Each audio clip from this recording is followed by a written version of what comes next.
Disclaimer: the information and education material contained herein is meant to promote the general understanding and dialogue of GAN's processing. Such information is not meant or intended to serve as a substitute for a healthcare professional's clinical training, experience, or judgment. For patients and individuals, such information is not to be a substitute for professional medical, therapeutic, or healthcare advice or counseling. For medical issues or concerns, including decisions about medications and other treatments, readers, viewers, listeners should always consult their physician or, in serious cases, seek immediate assistance from emergency personnel. Prescription information, procedures, and use of medical devices information should be undertaken only by properly trained and certified medical personnel. We specifically disclaim any warranties, express or implied, including implied warranties of merchantability or fitness for a particular purpose. Such information is provided, as is, and is believed to be accurate at the time of its publishing, but it is the viewer's job to evaluate the accuracy of any information found in this presentation. Every case presented is of their own experience, applied by themselves for themselves, and it applies to their case only. Every person experiencing health problems should seek professional medical advice and consult their course of treatment with a doctor. The processes of plasma balancing described herein are a natural process which supports the body but does not replace medical advice or therapies one is already subject to.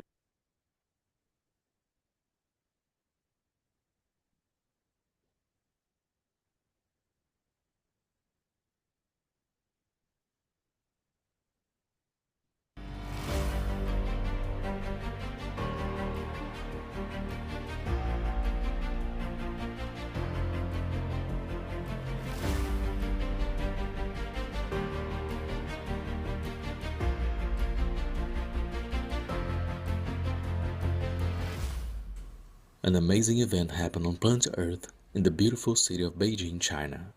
The cosmic ray technology was shown for the first time to the public by the financial arm of Keshe Foundation, the American Mark Ray Corporation, which is traded on the US stock exchange. Mr. Keshe himself went to China to show creation of materials from the magnetic fields by using obsolete technology, or what we call rotating gas reactors with electric motors. He's using these old reactors as a starting point for humanity to slowly accept the evolution in science and technology. For 3 days straight, the reactors were run and shown live on Zoom so that anybody from around the world who wanted to could come in and see. Black particles like dust start appearing on the white paper sheets around the reactors. These particles are being created through the reactors and the fields of the universe and the inertia of our planet. They are not coming from the room. There were 4 sets of pairs of reactors with red and green gases spinning in them. We were told they were not CH3 and CuO, but something else. They were set up in a star formation on tables inside the front windows of the Intercontinental Hotel. Anybody passed on the street could see them. White papers and spoons were spread around the reactors to catch the materials being formed from the fields.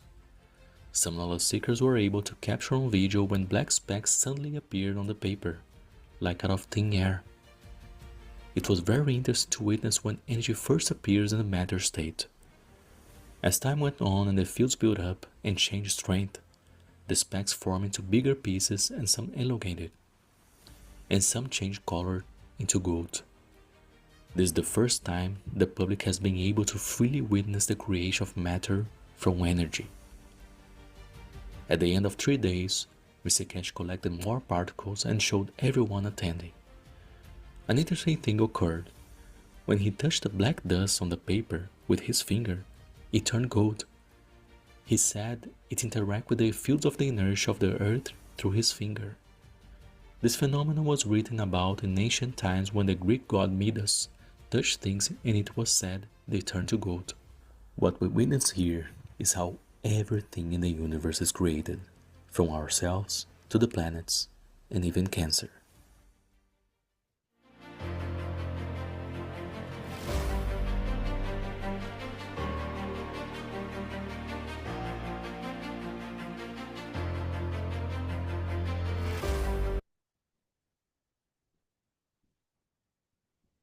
And welcome each and all to the Keshe American Knowledge Team, or the University of Knowledge of Creation. We're very fortunate, I believe, as Mr. Keshe had informed us recently, that the prophets were really ignorant to the process of creation, and we've understood it. So we've gone even past the position of the prophets in a way to perhaps junior universal teachers in a way. But as he said, this is all about teaching you about yourself and how you actually operate, which we've been ignorant to ourselves as we've been so enamored with the matter state.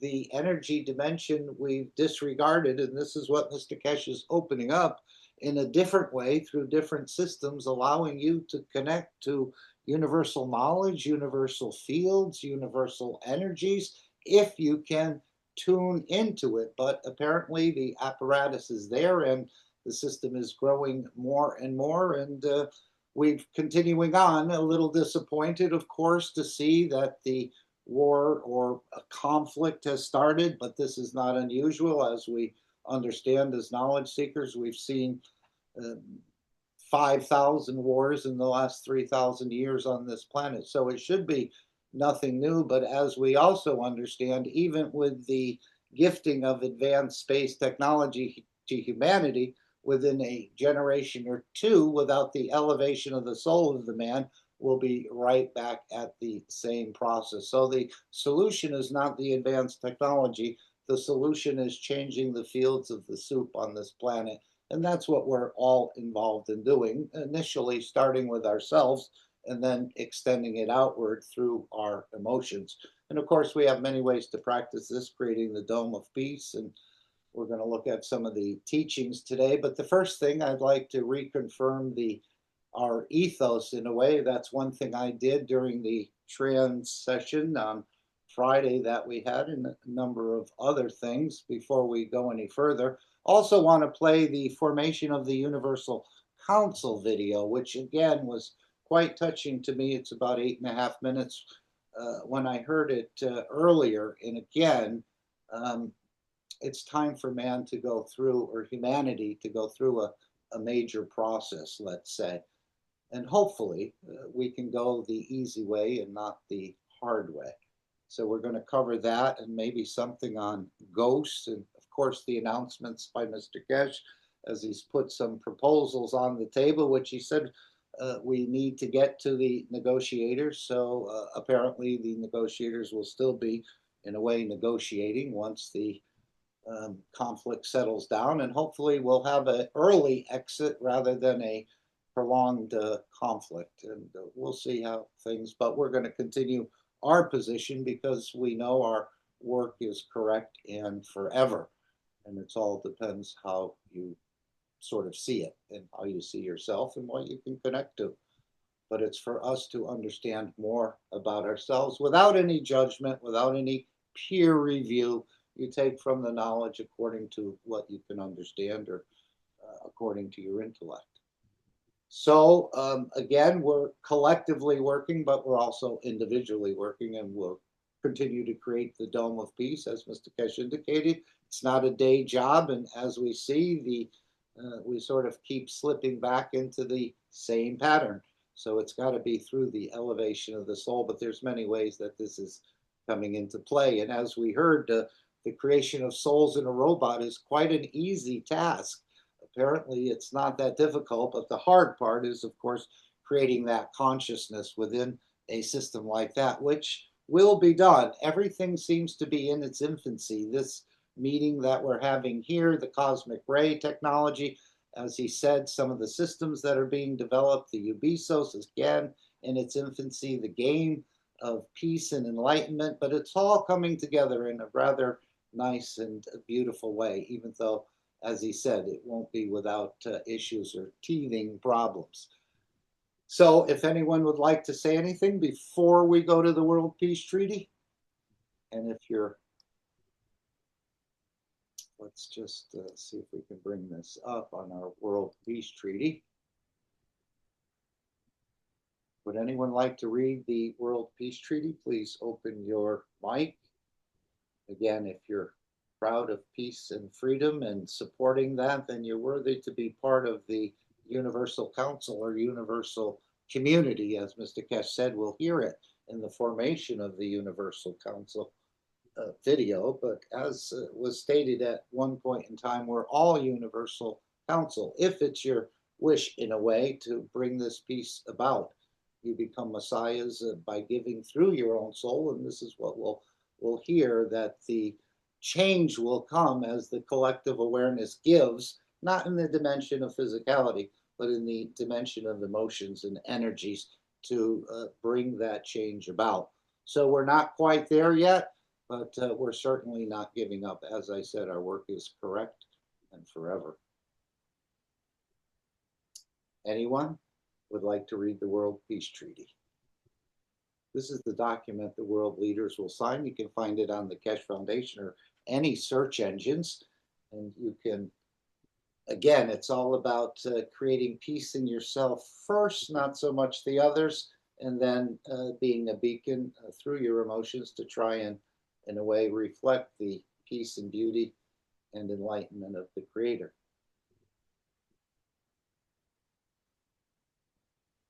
And no one is there yet. I certainly am not, but we're hopefully moving closer in that direction.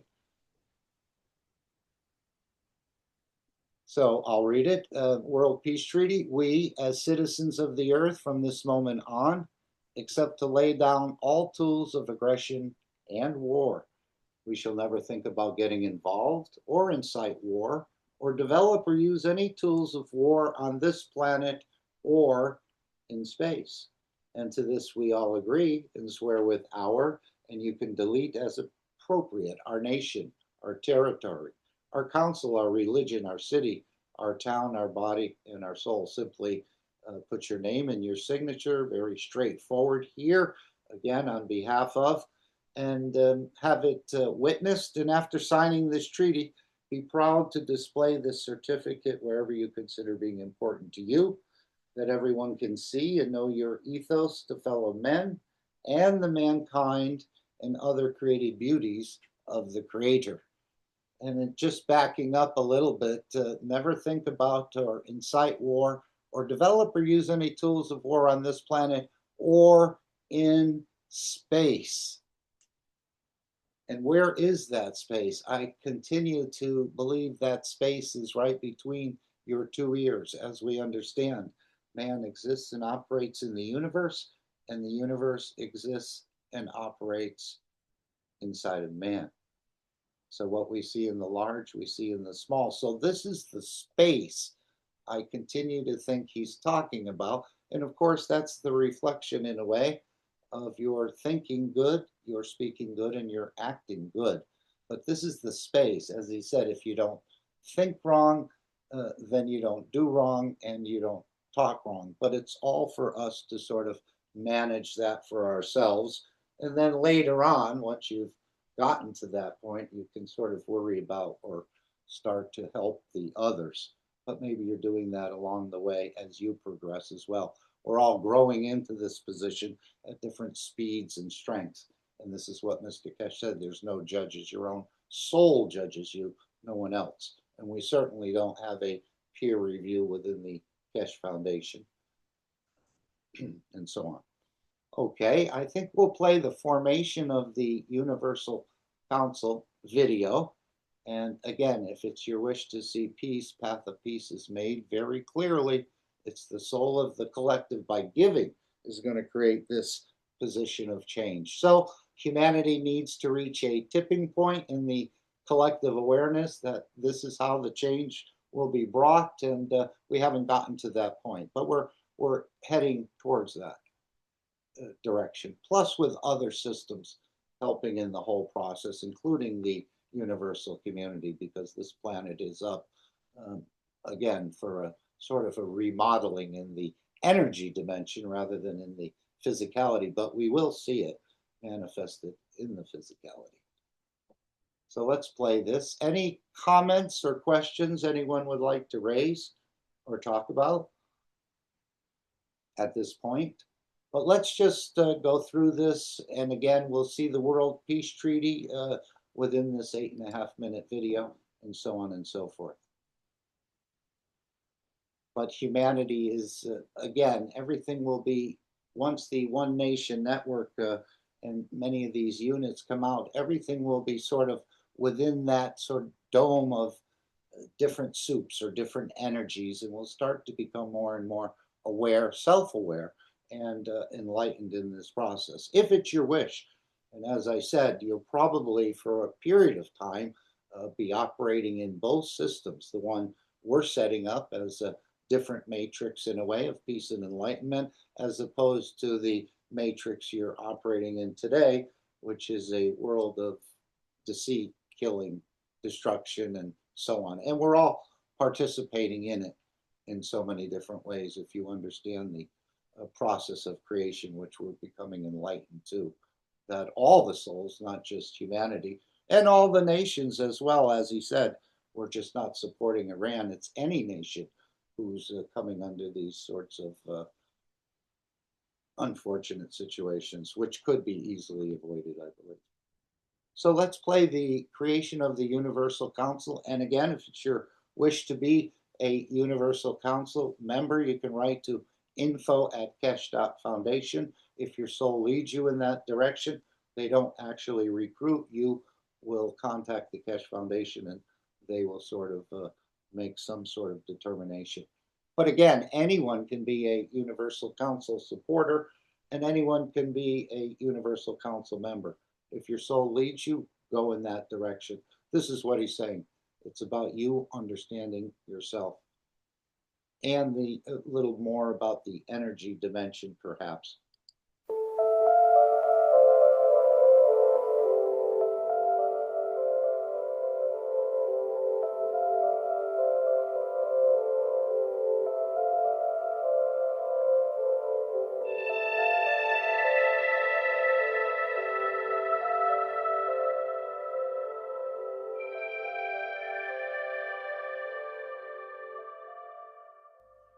It's time for change to move into the real work of the universe.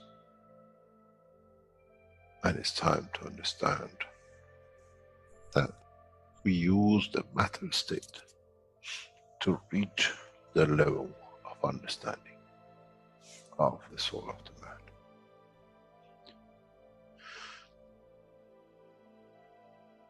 Now you understand maybe why the Creator has sent his messengers in the name of whatever you have had. Is that they bring the ears, that it can be used when the time of the Messiah comes. They can teach the soul and the messenger, not to oppose, but by them understanding through those who have become messiahs to give from their souls to these to elevate, the job is made easy. The school is there and the students are devotedly there. Then there won't be any fight between what they call the Muslims and the Christians. The lamb and the lion will eat and sleep in the same nest.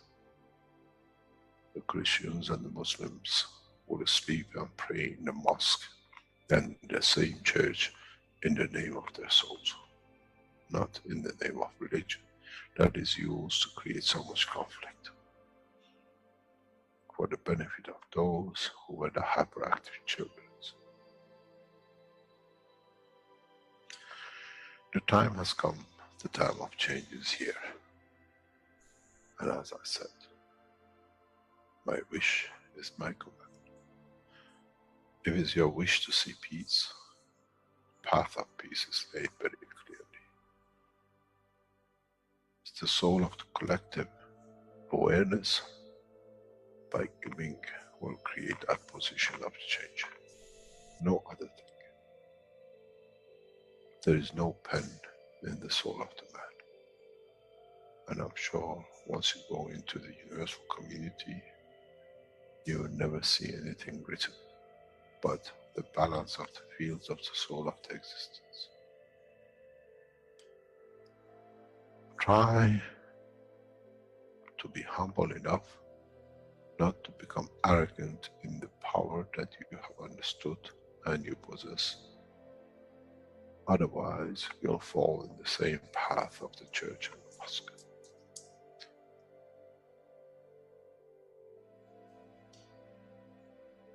This is what we promised, and this is what we have delivered.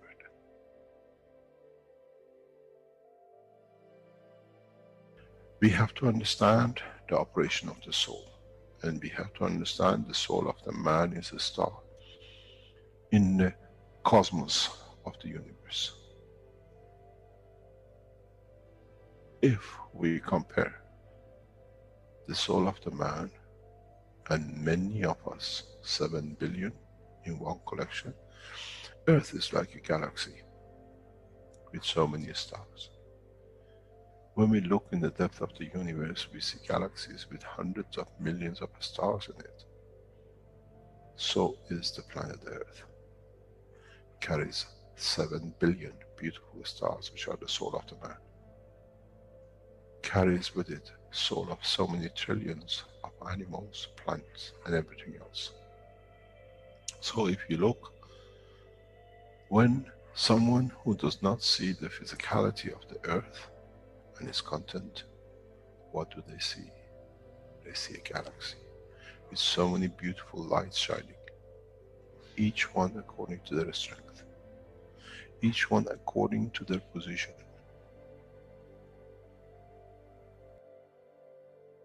An infant has a beautiful soul, so has the old man. To those who do not see the physical dimension of this planet, but they see the strength of the field, we are clusters of stars. The human race, every single soul, no one from a distance sees that's the soul of a fisherman, that's the soul of the cosmologist, that's the soul of the president. They all shine irrespective of the physicality. This is the magic. This is what the new science has to bring to man. When we look through our soul, we see nothing but a star in the other souls. And this is the break.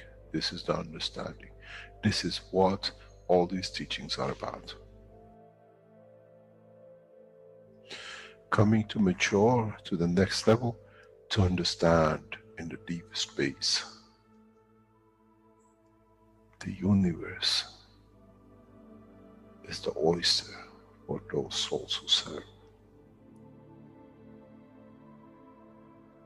Then man is ready to go into space. Then man is ready to become part of the universal community which has been promised. I never promised you heaven. I always promised you the elevation of the man to join the family. And now you have the key. It's you who has to open the door to understand, if I can raise the soul of these people or millions of other souls, that the physical life on this planet changes, then I'm worthy to be part of the universal community. To be there to serve, to expand. To be there, to be part, that in the cycle of life of universe, I become. In being part, I become part of the totality. When man reaches that point, a new dimension in the strength of the soul of the man will appear, which is beyond imagination of understanding of the physical life. It's the gate to the opening of the new life, in a new dimension, which is beyond imagination of what you might call a new beginning, a new cycle. Which that cycle carries with itself the origin of the creation of life in the universe.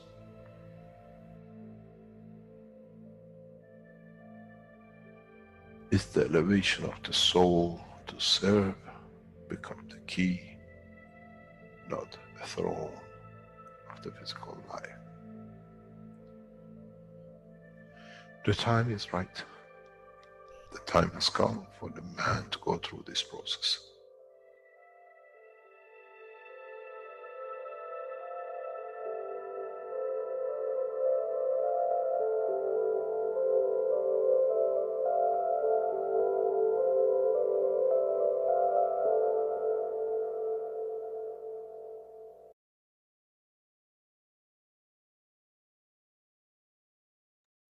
Okay, we hope that brought some peace and balance. And as you can see, it's just time for us to go through this process. We haven't gone through it completely yet. We're in the process or the transition period in a way.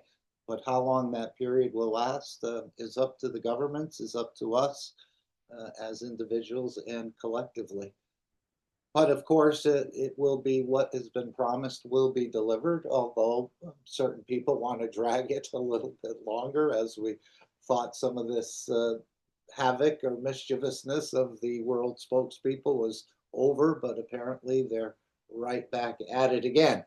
So Mr. Keshe has spoken quite in depth in a way in this workshop, but again, he's given us the ability to connect with universal fields, universal knowledge, and universal energies as a new dimension in our existence. But it's for you to pick it up or to continue to operate in the matter state, and as we've done for so many millennia, disregard our energy dimension. Although we did have it in the past, somewhere along the line, we decided to go for the matter. Maybe it was easier to understand, or as he said, we didn't have to do much. Instead of creating the energy for the heat, we decided to take the tree and cut it up and burn it and do it that way. And we've become ingrained across the board in this matter state process, not realizing that the energy dimension, if we can master this, is really the beginning of the process. But many beautiful teachings, and within this workshop, as he said, the creation of the soul is the end of the line, or the seed to be started somewhere else. So we're learning so much again about ourselves, the process of creation, how the souls are created, and what its purpose is about going out and expanding the entire process of creation. And he said that story of the bird, this phoenix, is a beautiful story of the creation. So, as he said, it rises out of the ashes of the loss of the physicality into a new dimension beyond our really our comprehension in the physical dimension. But the whole idea is for the souls to serve, so we continue to serve. This is the elevation of the soul, to find that position of wanting to serve the others and elevation. I think this is one of the keys, as he said, becomes the universe becomes your oyster in a way. And I think that oyster is right between your two ears, and the pearl is right there in the center. It's just we've ignored that whole work of the energy dimension, which supersedes any manifestation in the matter state. But we always go for the matter state and not the energy. But now this is starting to change. Science will wake up to it. That was part of the video I think we saw in the beginning, the Big Bang Theory. And as Alex talked about Pico and things, I think Mr. Keshe says, how low is low? And maybe to see the creator, it's so small and so weak and such a giver we haven't really fully understood. My conception was a very powerful entity sitting on a very large throne, metering out judgment and so on and so forth. But now we're understanding that was more of a myth than a reality. But many people are still abused in this process, and this is the whole part of the work of the Keshe Foundation, is that no one gets abused due to a lack of knowledge. But again, it's for you to pick it up and confirm it with yourself. You don't need any intermediaries or charlatans here on this planet or anywhere across the universe. Although universal teachers, as we see, are quite handy to all of us. And we're probably becoming, in a way, those universal teachers, if you so desire to. Okay, anything anyone wants to share about world events or what's happening in your universe right now? Any contribution of energies or fields you'd like to share? Again, we're continuing with our work. Maybe we'll go to this part of the workshop, and maybe we'll only spend, I wanted to spend it to the end, but I think it's a bit long. So even though it's a very short teaching, as he said, it's very deep. Oh, these are the announcements, and I want to go to somewhere around 20, minutes into the workshop. We'll leave part of it for you to, of course, explore and investigate. This is in a way, our obligation to is explore and investigate this knowledge for ourselves, what it means and how it befits us, not so much how the others need to understand it, or so on and so forth. And I think this is the way Mr. Keshe continues to remind us that we can tap into all of these different frequencies. As he said, this is just in its infancy, as every knowledge apparently has a certain frequency. So this cosmic ray and knowledge transfer is just in its very infancy. Again, depending on which knowledge or understanding you want to tap into for what reasons. But let's listen to this if we can. And feel free to stop it, of course, make a comment, ask a question. Maybe we'll bring up, maybe I should set the transcript at this part as well. Let's just see if we can go back and we'll follow along. Sometimes the transcript is not 100% accurate, but it's quite accurate. As we know, it still needs some work, but at least we have, and we thank those who created this document. I mean, we can take a look. There was a synopsis in a way created by another knowledge seeker. Sorry. Yeah, I think we're somewhere around here, perhaps. And as he said, they're just sort of unclogging the system, very similar to what happened on the large warship where the system was clogged up. So they're using some energies, detergents, cleaning agents to sort of open this pathway for us, or at least setting the conditions for you to tap into this. I'm going to have to move this one over to the other screen. Okay, here we go. Let's see where we are. 2140. Okay, let me just back this a bit. I'm not sure where I chose we started. But this is the system, the one he's, again, talking about here, I think has part to do with the Enlightenment game, part to do with other systems and things that are being embedded in the fields of this planet, or the soup of the magnetic fields. As he said, if we don't do this change in the fields, man will stay in this condition until this is done. Apparently, the creation left this place, and probably other places, a bit short of the energy it needs to exist without killing and stealing from others. So he said, until we have these energies, maybe we'll play. We heard from a nurse in Iran, and I thought that was quite a touching interaction between a healthcare person in Iran and Mr. Keshe. But as he said, it's just not for Iran, it's for any nation. This is for all of us, and to equalize the entire structure under the knowledge, or this universal knowledge. Today in this teaching are subject to all of it. We are hammering you beyond your imagination with connection, dimension of the connection to the knowledge of the universe. Many of you in past couple of months, in every session, one way or another, we have developed, we have set strength, and we set up conditions for you to create that line for yourself. You don't need us, but in a way, it's like a pipe clogged up with a lot of dirt, and it needs a bit of cleaning. And that dirt is what we call prejudices about what we know, that we are unique and the rest of it. And we're cleaning it up in a way that behind your back, a system is there, a detergent, a cleaning agent, which allows you, knowingly or unknowingly, open that access to the line of what we call your creator. So you see, they're actually opening the line. It's just like when you're plumbing, there's no flow. So he's trying to clean the line with, he's saying, detergents and other things or whatever, but he's just trying to get the flow moving between your soul of physicality, your soul of the creator. This is what I'm understanding about this. The flow is not there. There's an interruption. There's a clog. There's a blockage. So he's opening this up remotely in a way, but it's for you to want to tap into it as well. Any comments? So this is another gift from the foundation. You don't need anything else. You don't need us, but we have to develop the system that you can do. In the session tomorrow, which some of you attend, we will hammer you further. In a way, we try to fine-tune it, that you receive everything, and it's your choice what knowledge you want to do. Up to now, you went to see your uncle, your cousin, you traveled to the moon. Now you have access with the new structure to get access to the knowledge of the universe. We are the facilitators. We are the teachers.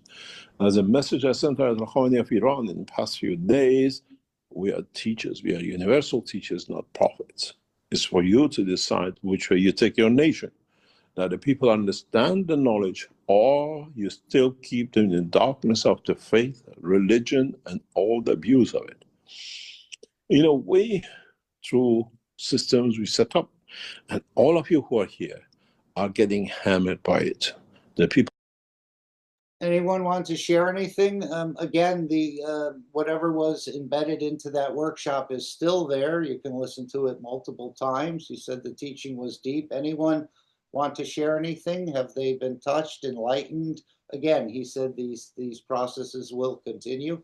This is all about understanding transmission of emotions in a way. Anyone?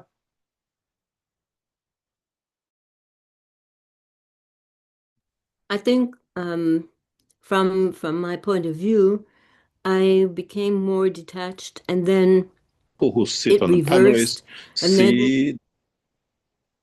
Sorry, I was just trying to make you co-host, Gail, and I hit the start button. Sorry about that. yeah, I figured something had happened. Okay, no problem, thanks. So it seems to me that it's like a wave up and down, up and down.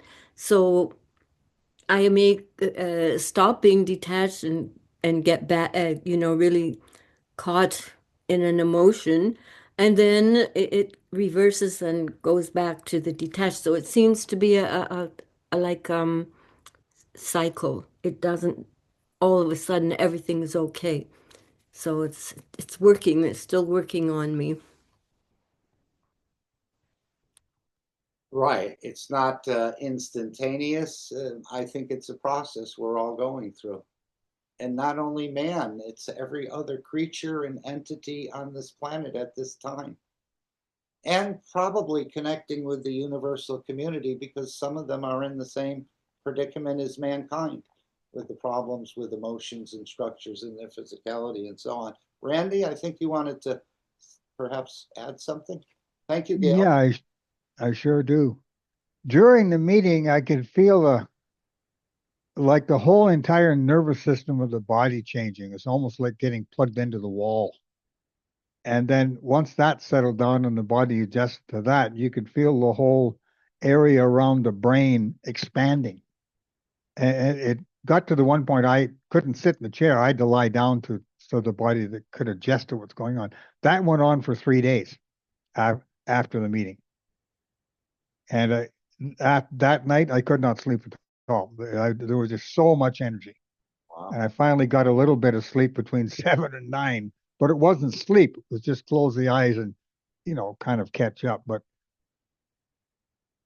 it's an ongoing thing. Like you say, it's a process. It doesn't, we don't transform in an instant. I don't think the body can take that. That's why it's going to take a while.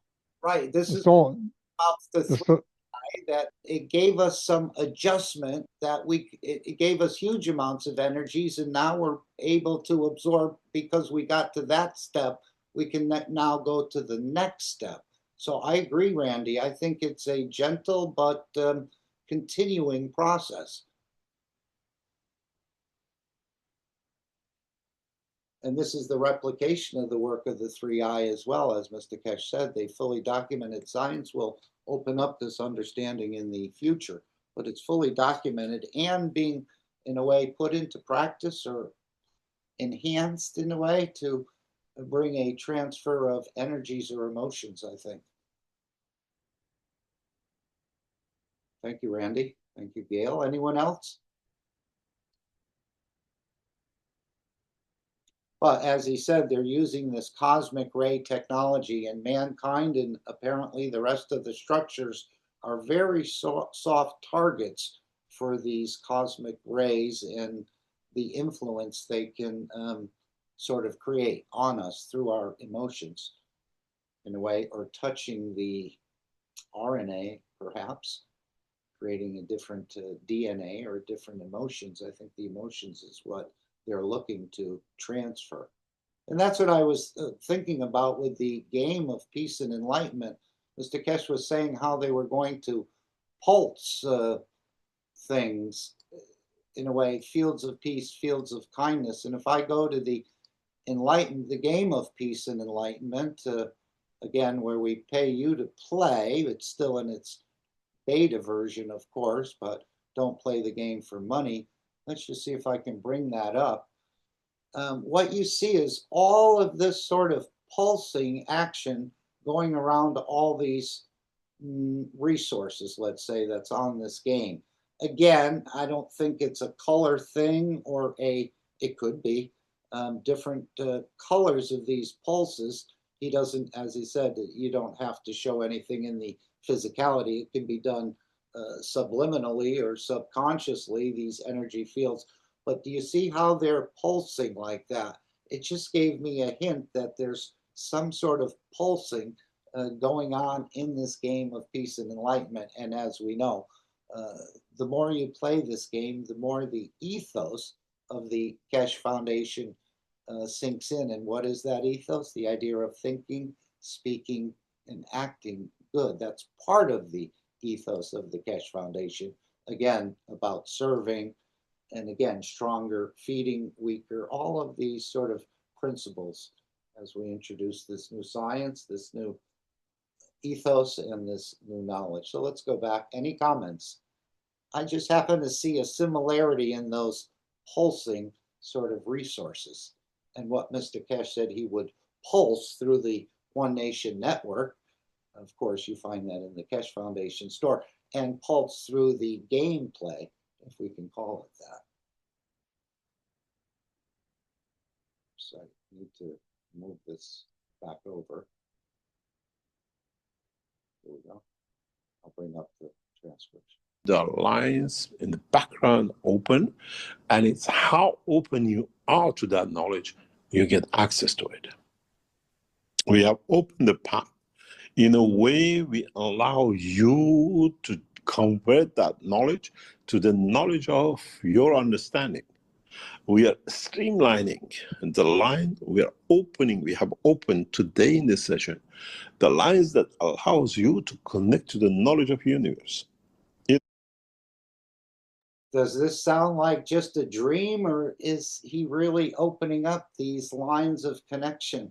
It sounds like universities in the future that won't really be the way to go to connect to different knowledges. As he said in the past, by connecting this way, and you want to be a nuclear scientist or nuclear engineer, he said you could become 100 times better than I am, referring to himself as a nuclear physicist, nuclear engineer, specializing in controls. Yes? Mark, he always says that he's teaching from his soul. So he connects to the soul, in a way, he's automatically connected to Creator. So the knowledge that he gives us, we can all tap into. We just haven't gotten there yet.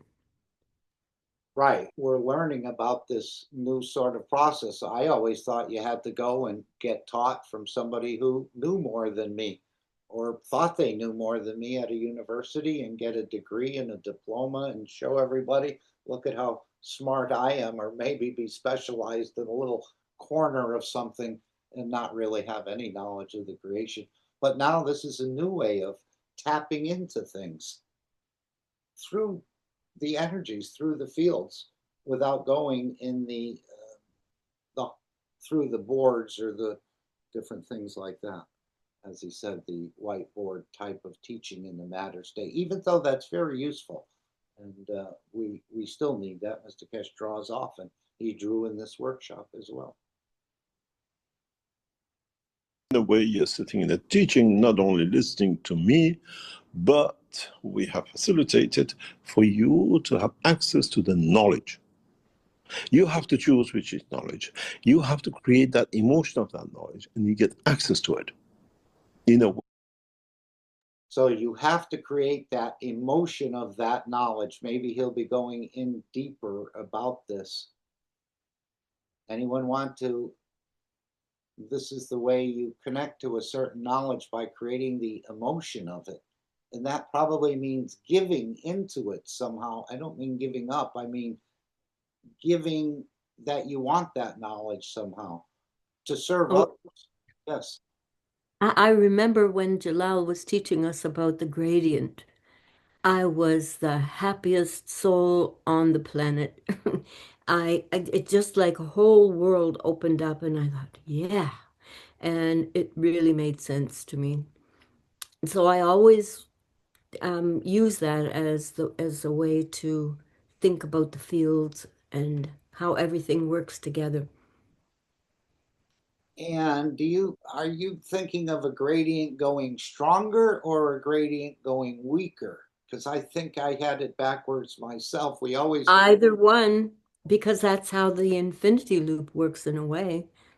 I mean, you get the switching from gravity to magnetical back and forth, back and forth.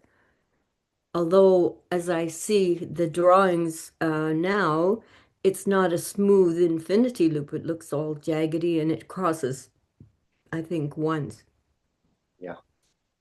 Yeah, all kinds of interactions with these PM ticks and everything around that infinity loop. And what Gail's referring to, where the stronger feeds the weaker in a way.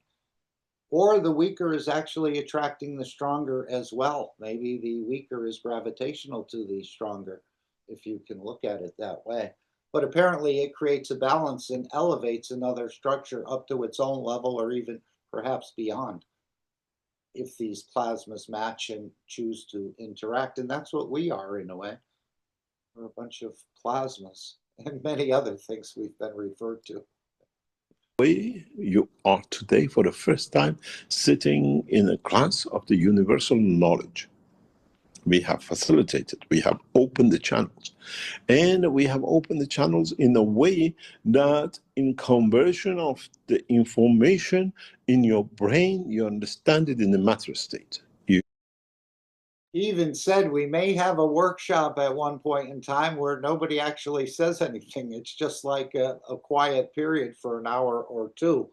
Again, he said, you have created that emotion, you get access to it for the first time. Do you want to draw something? Go right ahead. Okay. That's the infinity loop now. Yeah, as he said, the plasma is not circular. It's more like if you took the shape of the Earth and you drained all the water off of it, and you see how it goes up and down, and that's more of a shape. It's sort of an undulating, rotating, directional, spherical type of movement. But it's definitely not a complete, perfect circle or anything like that, we see. And the Earth he gave as an example to represent the plasma, just by taking the water out, and you can sort of see it in a way. But the creator does like spherical. He must like football. Yeah, I got a question. Yes. Yeah, so if you listen to Mr. Keshe, he says we absorb these fields and then we tend to understand it in matter states. Now, I understand when you understand something in matter states, relating that to the level, to the structure of a plasma, you have the soul of physicality, and then you have the physicality. Matter states, it's much more tangible, but understanding a matter state, it's still a little bit abstract. At what level of that, what is that? Is it a matter state of the soul? is it the matter state of the soul of physicality? And it's definitely not the matter state of the matter state. Any understanding to that? Because when we understand something in matter states, when we understand it's still not tangible, but it's still in some type of abstract of fields, but you're able to grasp it in matter state. So what is it? I'm assuming it will be the matter state of the soul. Am I correct in that understanding? Where's Alex?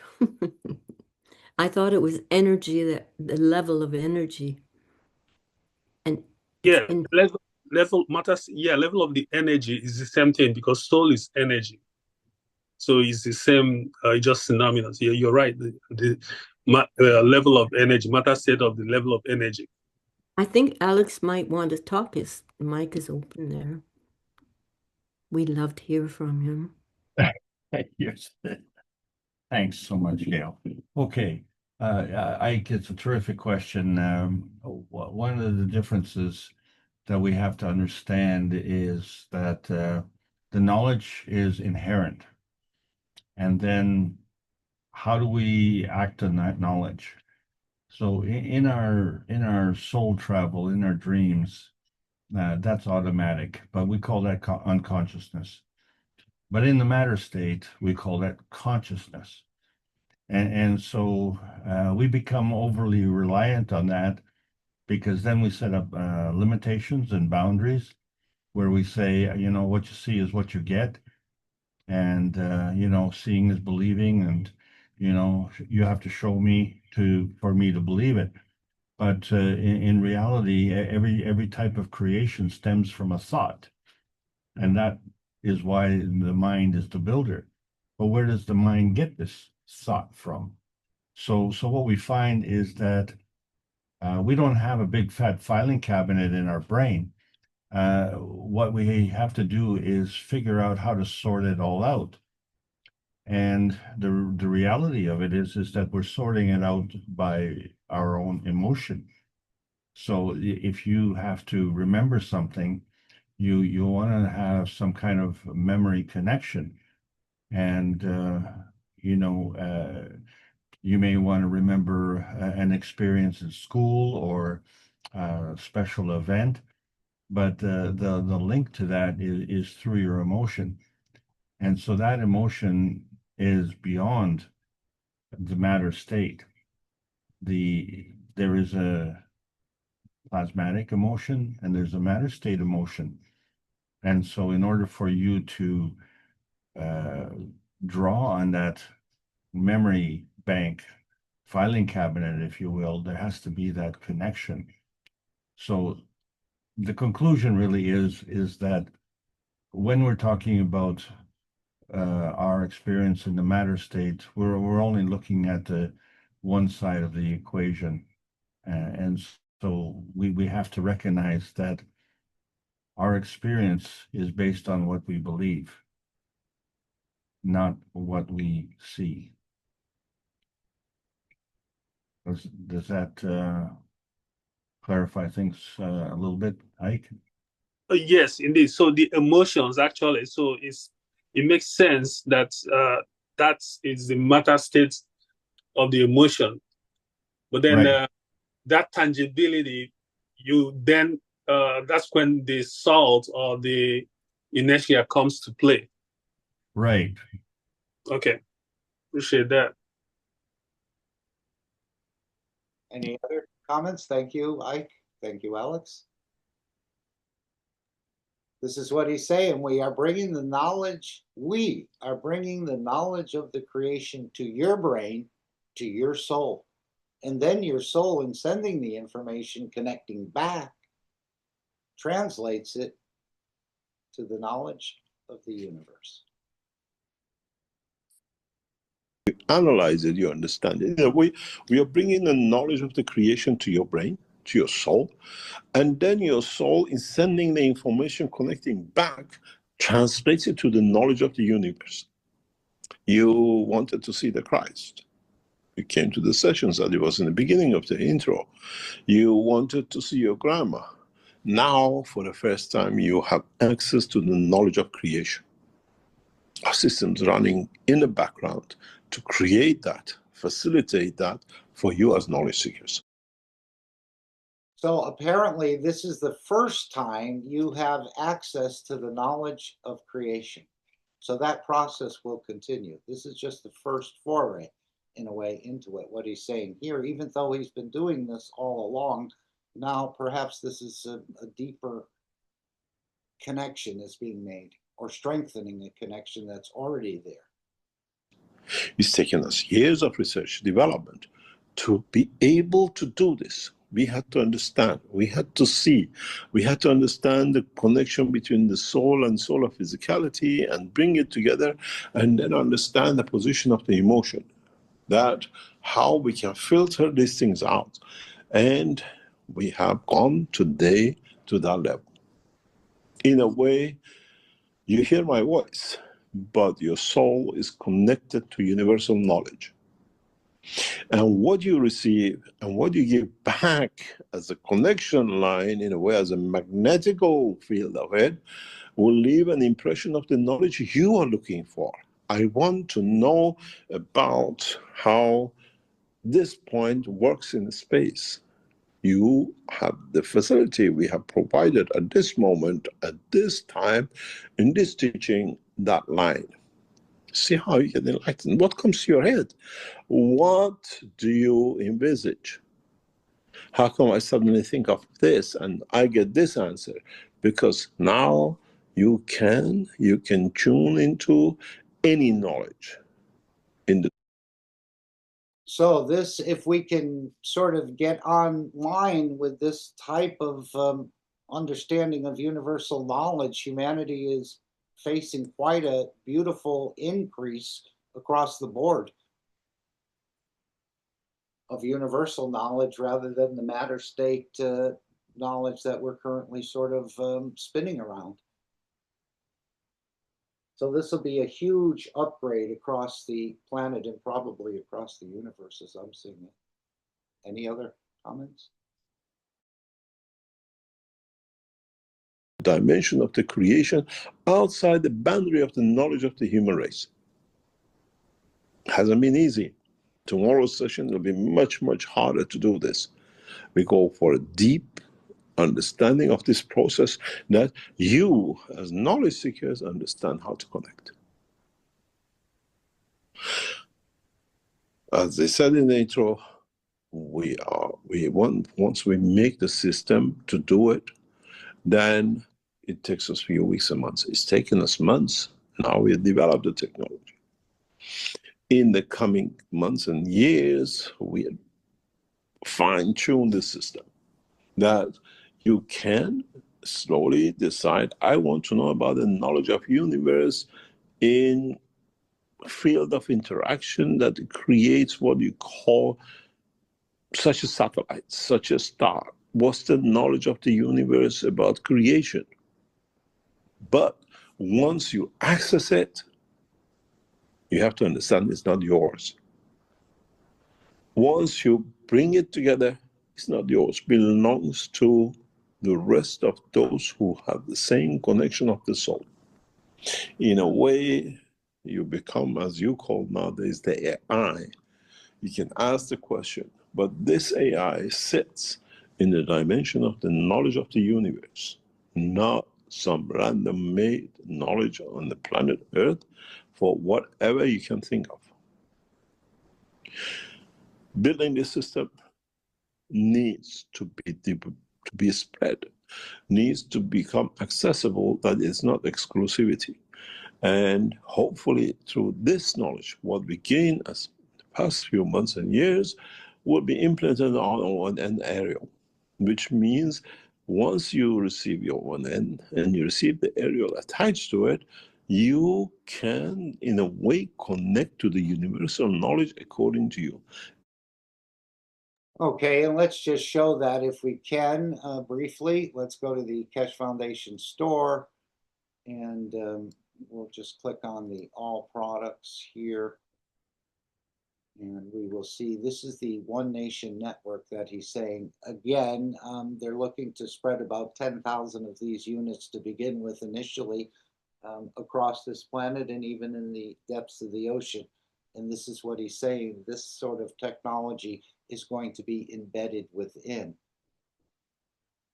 or implanted within. I'm not sure if the AI or the transcript, whoops, had that correct. Let me just bring this, if I can, back just to show you the Keshe Foundation store. We'll put that link in following a bit later. Don't jump, I want to see this, I want to see that, the system doesn't work. You have to be enlightened. You have to be able to connect to that frequency. You have to understand the knowledge of creation that in responding back in a way, you go into the classroom. Teacher teaches everything. The knowledge comes to you, but you're thinking about this, that, and the teacher asks you a question. What did you understand? Oh, sorry, I wasn't here. It's the same system. Or you say, I understood, and this is what it is. You give a feedback, and that feedback becomes your knowledge. Now we do the same thing with your soul. We give you access to the knowledge of the universe. Today, all of you in this platform have that access. Our units are set that way. We are sending you dimension of the field strength of the Creator, and what your brain, your soul receives from this, converts it, as we explain how carbon-14 is made, as the information sending back to the Creator to complete the circle. The impression of the knowledge will stay the way you dream, and then you see your father, your mother, blah, blah, you've never been, because the information going back leaves the impression of physicality dimension in your brain, and you change it to a picture of the mother or whatever. Now you transfer that to the picture, to the knowledge of the creation. And this is what exactly happens in the dream state, where those fields are transferred through the brain. The soul sends it through the brain. Otherwise, you wouldn't understand the dream whatsoever, and just seeing energies interacting, if you could even see energies interacting. So that's why you see the mother, or a place you used to work, or a position somewhere else you've had or interacted with, maybe mostly physical, as he said, but sometimes with the universe as well. But it's imprinted. If the brain wasn't there, you'd have no understanding. So that magnetic field squeezes or compresses some fields around the cells of the brain, and it manifests that picture that the soul allows you to see in a way what you were dreaming about. Otherwise, it would just not have as much meaning. You'd know something was going on, but you probably wouldn't have a clue. So the brain transmits it into a picture you can understand. If the soul allows that. Sometimes it does, and sometimes we don't remember anything. So it's not to us anymore. We are not charging you. We don't put a meter on your brain, say you have to pay us because we have given you this, that much, or whatever. And then once we get to this point that all of you, majority of you, manages to understand this connection of the development of the knowledge moving from human physical matter state to the knowledge of the creation, then the question is, do you still need crooks, ayatollah, priests, rabbis, and the rest? Obviously, he's building a lot of self-confidence in a way in the people that can tap into this, and this will bring them to the point that they don't need the abuse or the intermediaries. But slowly, gradually, more and more people are coming to this, I think. They abuse you because they themselves don't know. They themselves are a bunch of fraudsters sitting, rubbing their hands, collecting physical matter, where to the knowledge of universe is in your access. We have the knowledge. We have shared the knowledge for over 11, 12 years, as Rick said. But now, today, in this session today, we have given you that access. Those of you who are present here today, tap into it. We are monitoring how your soul separates between the dimension of physicality and the dimension of the solar physicality of the man and the soul of the man. We were talking about that carbon-14 recently and how it creates that separation between the physicality and the neural system, which the brain is connected to that, and it is a nervous system, but apparently those nerves are like the tentacles from the brain in a way, but they call it a neural system or a nervous type of system. I was picturing that like the jellyfish in a way, where the brain would be the main body and all those tentacles are that nervous system. So this is just the way I happen to see that certain picture. In how you are responding to yourselves and nobody else. There is no judges in understanding the knowledge of the creation. It's the interpretation of the man, how that knowledge came to me, and what I have to do to create peace, to create balance of the knowledge of the rest of humanity. In a way, you're that spot. It's not yours. Once you receive it, you become the satellite of the knowledge. And then you connect through the soul of the creator in dimension of energy to the rest. You understood how to make hydrogen from the fields of the creator in the dimension of the matter state of it, becomes the knowledge of the rest. Now you understand why patents have no value. How are you going to patent? The knowledge comes to you and you're just the satellite transferring it to the others.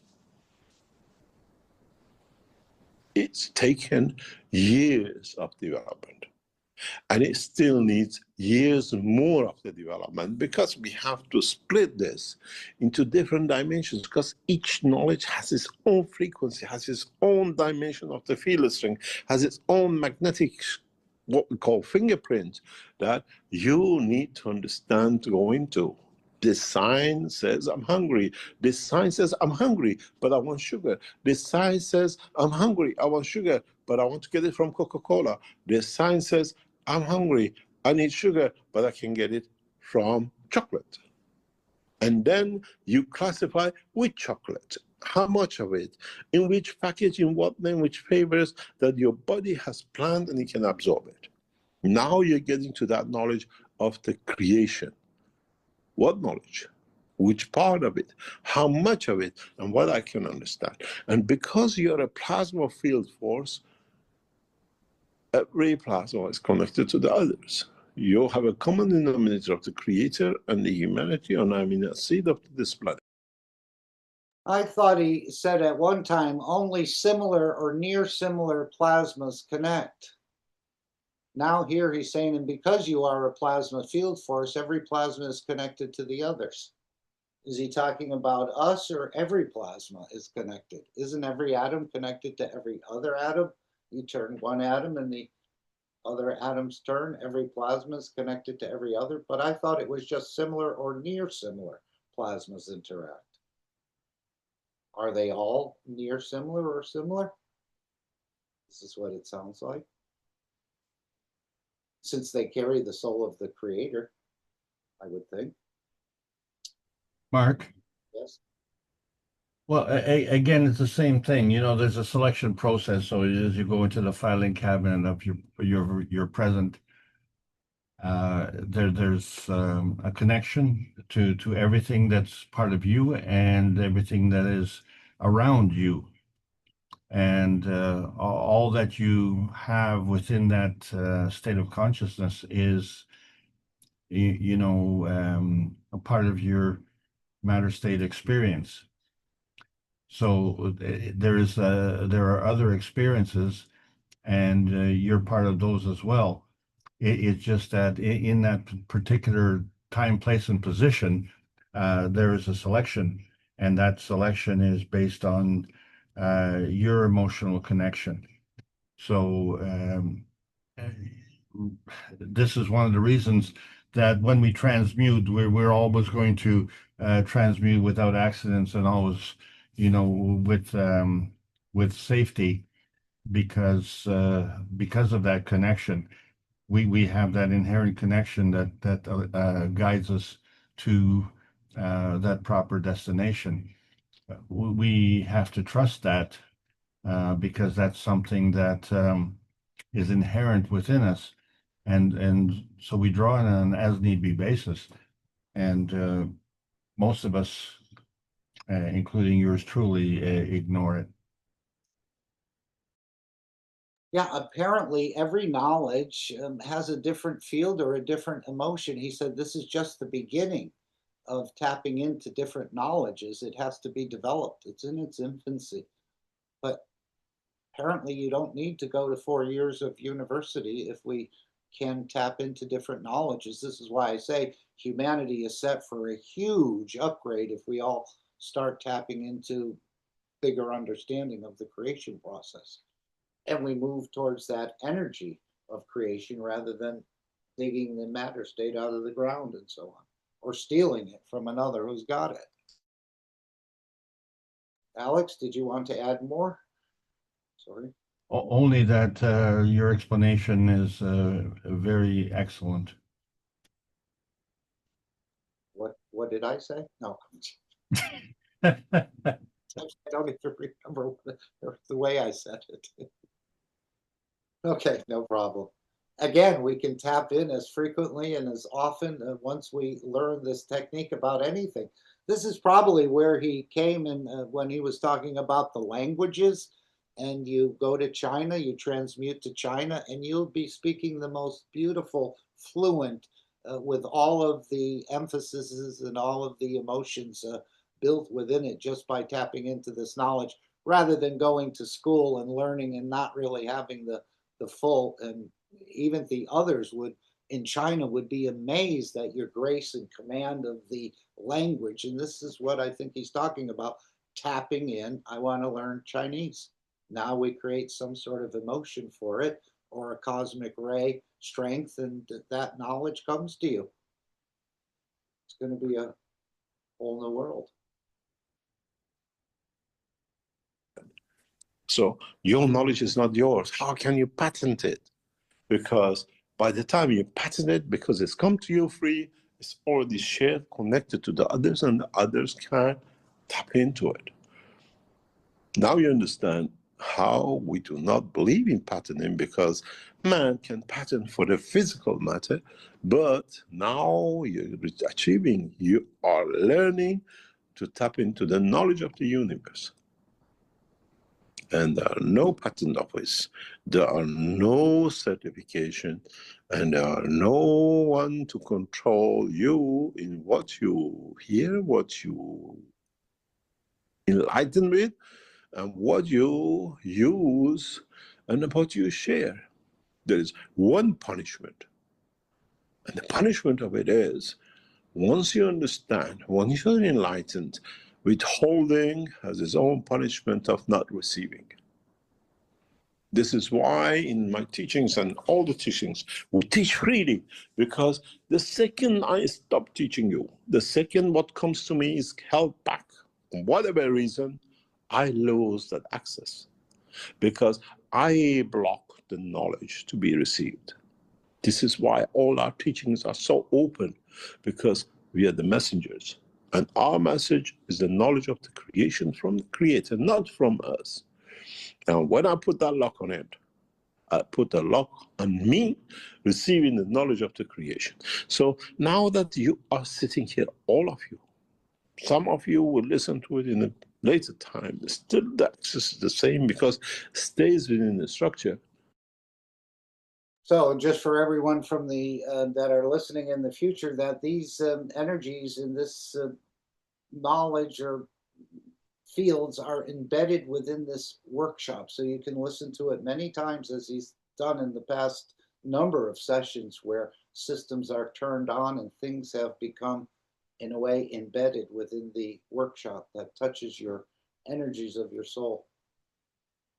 So that is permanently, I would say, embedded. As he said, it's still the same because it stays within the structure. Your knowledge has to be free. And no knowledge can be held back. Oh, got I a found comment. that, I have to patent it. Right on. Go ahead. Yeah, is it possible that we can absorb this knowledge and then subconsciously we don't know that we are holding it back, but it's still being held back? Because if you look at the structure of the brain and the soul, you have the soul. The soul is separate from the brain, and the brain is pretty much the physicality. So if the knowledge, the original ray or whatever comes out from the creator, from the source, it can only interact with the soul. So now that interaction with the soul, as it is getting out, is hitting the brain before it gets out to where, as Mr. Keshe mentioned, C14, to where it's now available in soul of physicality for anybody to tap in. So that process, if we get the knowledge as we are listening, is it possible that we are subconsciously holding it back, not knowing that we are holding it back?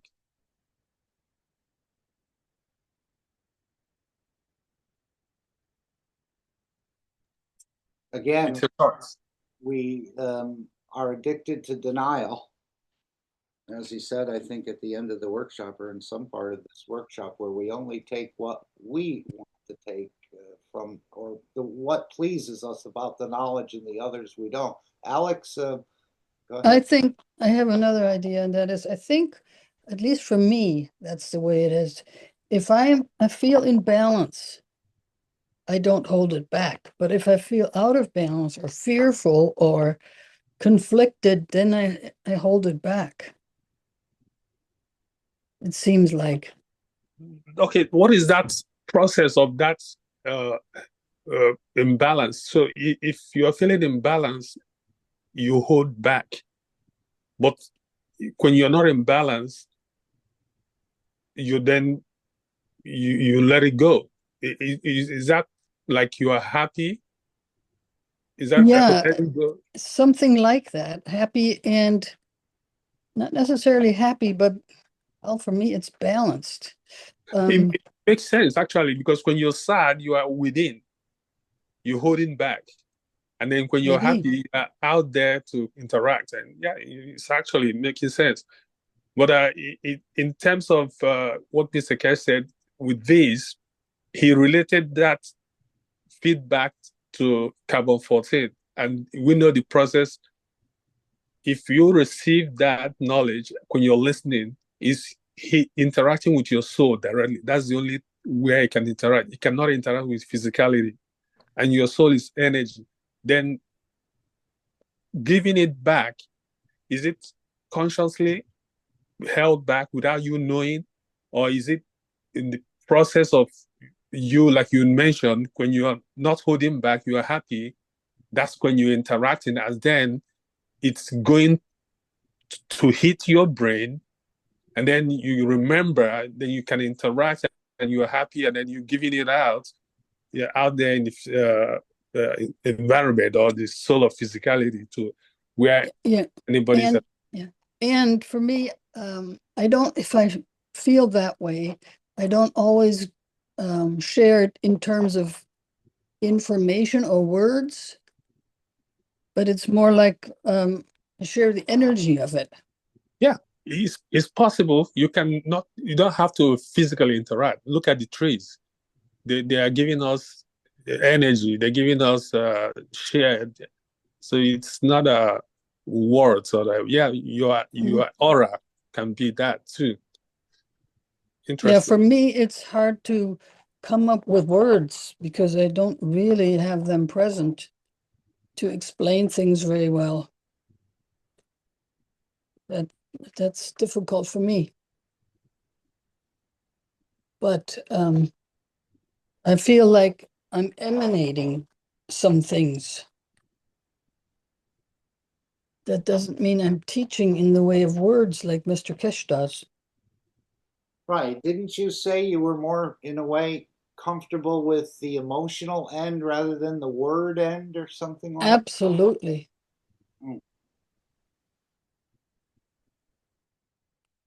And again, to me, using the words is dealing with the doorman or the soul of physicality in a way. As Mr. Keshe says, he goes right to the general, and that's on the energy level or the emotions level that touches, rather than the physical words, which we think are more important because we have to convey. And you can't convey unless you talk, right? But now we're learning a different way to convey or reflect, perhaps, without a word. You're good at talking. I'm not. I was a salesman at one time, but I wasn't trying to be one of those fast talking salesmen. I was just offering what we had, trying to explain everything and let the customer decide in a way. Yeah, and trying to find out their needs and Yeah. offering what they may need. Right. I wasn't trying to always overcome their objections and push them hard. Wanted me to do to make a sale, regardless. Just to get another scalp in the on my belt or something like that. I didn't do it that way. I let them decide. But I tried to be as open and about the product and what it can do or whatever. But I wasn't that trying to pressure into doing. Maybe I did a couple of times, but that wasn't my practice. Okay, thank you, Anyone else? Alex, is there something you wanted to add? I thought I saw your mic come open there for a moment. If not, we'll continue for a few more minutes anyway. I'd like to get to the announcements. We're going to do the Dome of Peace in about 29 minutes. Alex, are you situated for today, or maybe we'll see. Okay, here we go. Let's go back to this deep, short teaching. The only thing is, you lock yourself from receiving. And a fool shoots himself in the foot and runs a marathon to win. In a way, when you do that, it's like killing. You will stop the knowledge. You kill your own line of connection to the universal knowledge.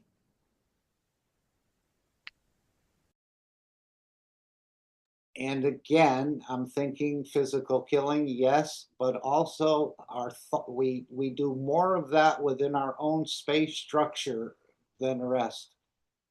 He says, in a way, when you do that, it's like killing. You stop the knowledge, you kill your own line of connection to the universal knowledge. So this is where the thinking, again, is that space, I think, of making weapons of war or creating, in a way, negative plasma, negative energies. Now you understand the principle behind the teaching. Now you understand why we teach so openly. Now you understand why the knowledge, the enlightenment is for everyone and not exclusivity of, I keep it only for military, I keep it for only Iranians, I keep it only for my nation, I only keep it for humans and the rest of it. Because don't forget the other creatures of the universe have access to that common denominator line to the Creator. Is not exclusive. You're another processor. There is a difference that you have to understand very clearly, that the carbon 14 is a reflection of the light of the Creator in energy dimension. And when it slows down, becomes carbon 12, which is you humans sitting in the dimension of amino acid of the connection of it. So now you understand how, as a humanity, you can change the dimension through the fields of the emotion, through the fields of connection to the Creator. You sit and you wish something, or you do something with what we call the purity of heart. You do it because it's in you, and then you see something else happens which pleases you. You have created the emotion of connection. You have connected your soul of physicality to your soul, and that soul is connected to everything else, and the feedback is what you wished in the dimension of physicality. How many of you have wished something and it came true? Now you understand you have access to tap into the universal, what we call knowledge. And then when I need, everybody feeds, because I don't go on the steal.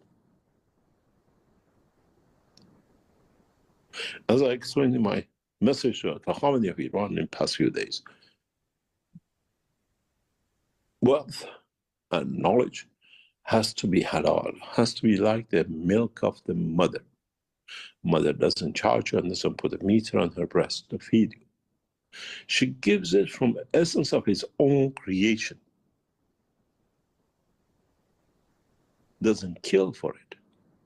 And knowledge and the wealth and the growth of the man should be the same, tapped into the free knowledge, free energies of the universe, which free means not killing, not destroying something to access it.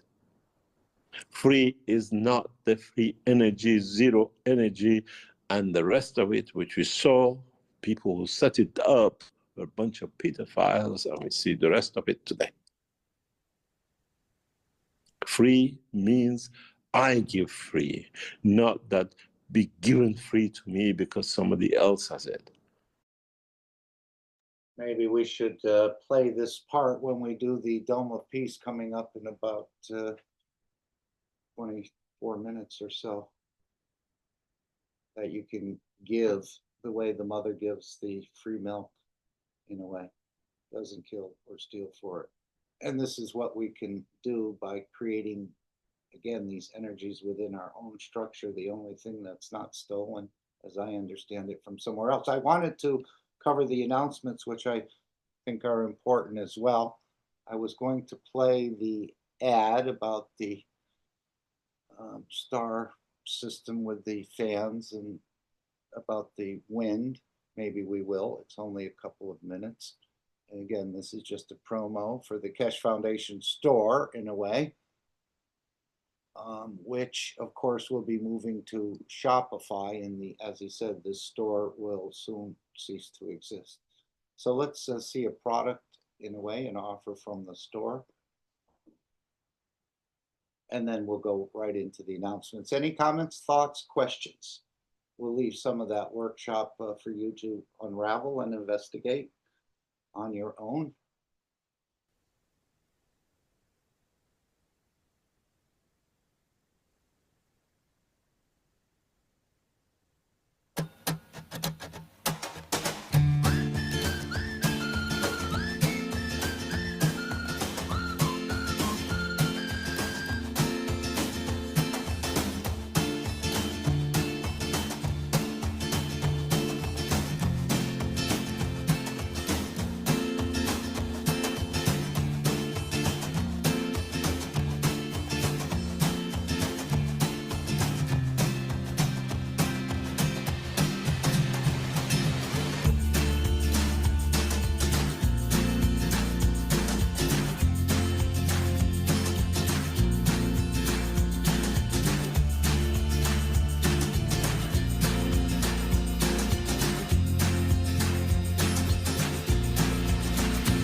And this is what we do when we're creating the Dome of Peace. Time to trust what you can't see. Plasma, wind. So again, we're using, you are this reactor in a way, you are that star formation, using the matter state to reach the level of understanding of the soul of the man.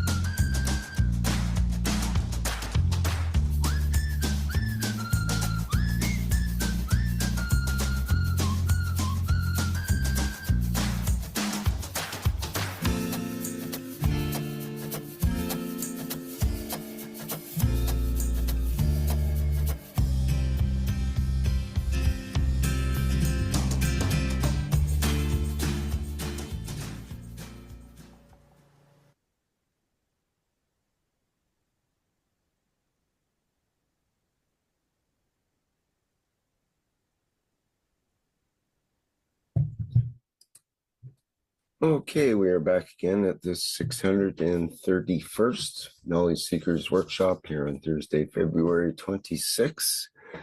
And as mentioned, because it's the second part, we will have an opportunity to ask questions of Mr. Keshe. I see there's a hand up already.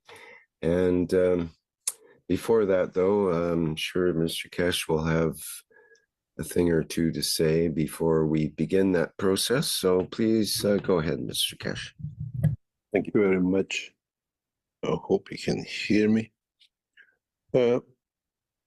We are setting up a process that a lot of you can receive information and knowledge as part of the enlightenment and start feeding yourself in different ways according to what you need.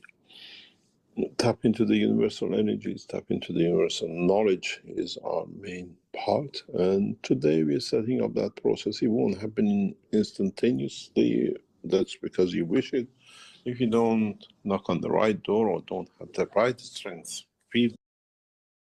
So again, we have to find, not only is the Keshe Foundation fine-tuning this process, but we have to fine-tune it as well. It won't happen instantaneously just because you wish for it.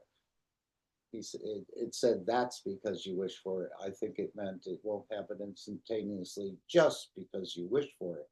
If you don't knock on the right door, don't have the right field strength, and who controls that door and field strength? Again, that's you. Gaining your own access to all of the creation, as he said. The strength of the, what we call access to all of creation, will become very hard. And then you have to answer yourself, how? What's the problem? Why can't I? Look within.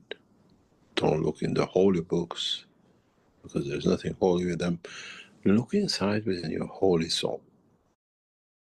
So there's a key, another key right there. Don't look in the holy books for the answers. There's nothing holy with them. Look inside within your holy soul.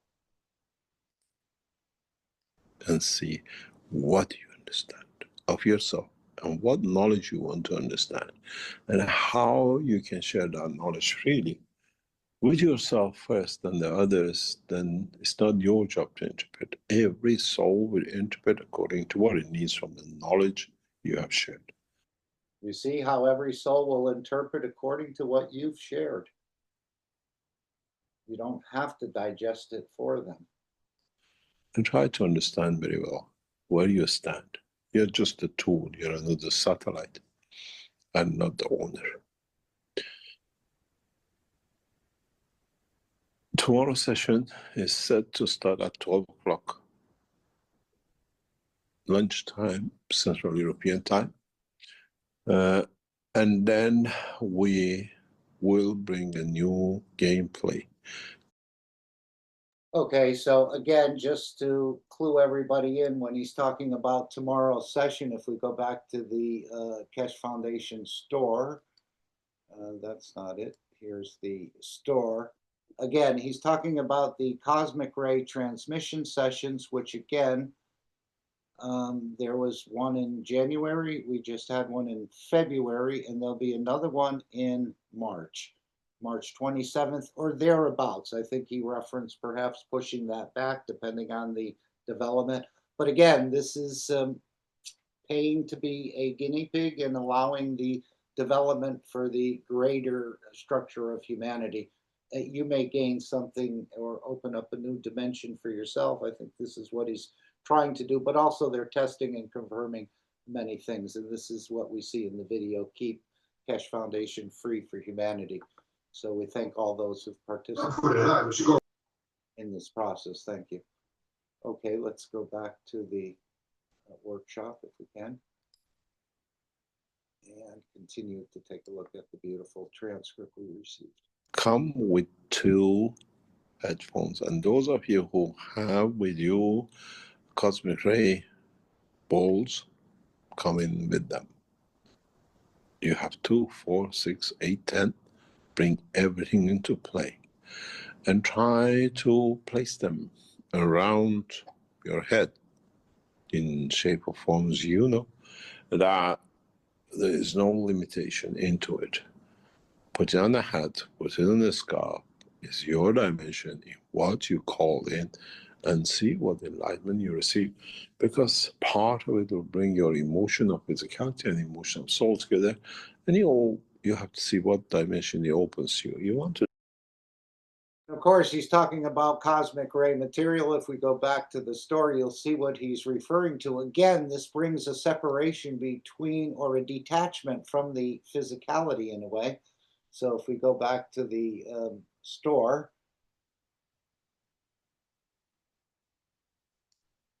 and we go back here, and we can find the cosmic ray material. Again, Keshe Foundation is the only organization consistently and regularly creating this cosmic ray material. This is part of the structure of the Keshe Foundation, all tied in with the Keshe coin, the cosmic ray material, and the stock from the Mark Ray Corporation. Again, if I was to bring up the Mark Ray Corporation, which I should have done before we started, again, this is a corporation for space research and space development. I'm just going to bring it up so that I can put the link. There's been some amazing announcements, and of course what you saw in the opening video was a demonstration of the Mark Ray. In a way, this is the licensing and financial arm of the Keshe Foundation. Of course, I can't find this particular bookmark there it is. Let me just bring this up on this one, and of course we'll put this in here. And this is actually a stock traded company on the smaller exchange, what they call the penny exchange. But this is the home of the cosmic ray technology. As Mr. Keshe said, it's just in its infancy. So you can find much more and see some of the applications. Apparently this has one of those designations. I'm not even sure what the designation is. I can't think of it at the moment. 9661 perhaps. And this is one of the 30 companies on the stock exchange that has a designation for space research and space technology. And of course, this is the whole objective of the Keshe Foundation, is to bring man into space. But again, is it on the UFO, or is it bringing you into the space between your two ears? As we know, the universe operates there. And of course, we operate in the universe as well. So let's go back to our announcements if we can. Transmute really, or do you actually want to gain knowledge? What knowledge you want, in what strength, how? Tomorrow is a good session for you to start, because we go to another step of the knowledge, but in a totally different way.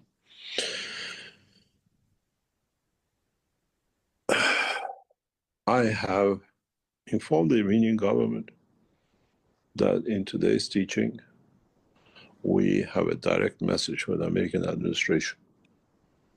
This is not something private, it is on behalf of the Iranian nation, and without attachment to the process of Iran leadership.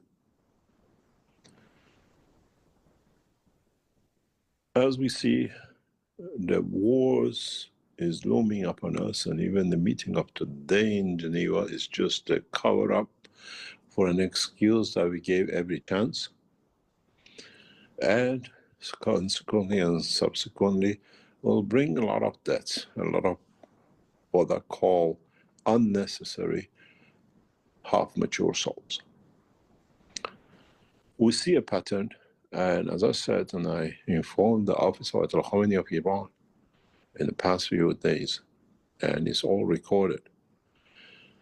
What the Americans should know, and what is your responsibility as knowledge seekers to cover it on every part of the media today, tomorrow, whenever, is that the Iranian nation does not need a nuclear weapon. We can give our 440 kilograms of enriched uranium freely to any nation. As I suggested, we are prepared to dilute and to sell as a supplier. And as you see, part of my structure and what I call consultation with the Iranian government in past few weeks has led to part of the negotiation in Geneva and in Amman. What do you hear? Change of position, reduction, which has been against the line of Iranian government for past years, has changed through the recommendation and the share of the reason why with the Iranian team. Our advice to the American government and negotiator is, why do you want to kill a donkey when there is a jumbo jet and advanced technology in hand? We can produce as many tons of weapon-grade, 99% enriched uranium at will at any time. If any attack happens to the Iranian nation, this knowledge will be shared openly, directly with every nation on this planet. How to make a nuclear weapon, how to make a nuclear material, because it has no value, because we have access to the technology and the knowledge of cosmic rays that supersedes the donkey. I have asked, and the recording of my voice and the confirmation by the Iranian authorities, for the Iranian negotiating in Geneva to put this on the table.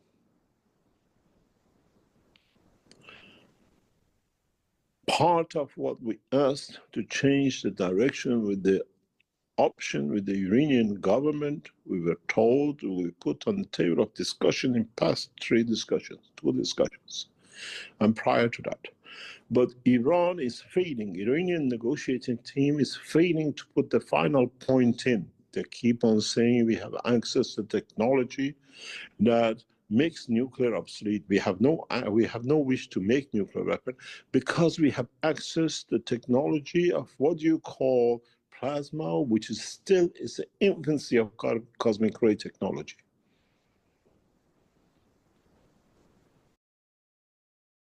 And again, it's by orders of magnitude. I remember when they said how, they moved from wood into coal, and that had a higher energy density. You didn't need as much coal to release that energy. And then when they went from, let's say, coal and oil to nuclear, I guess the oil came next, but the nuclear was about 20 million times the density of the oil.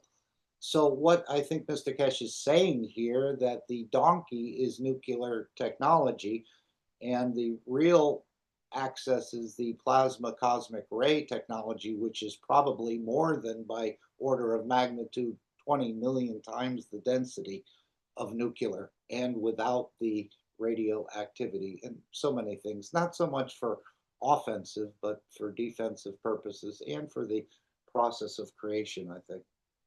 I just wanted to add that. Any comments?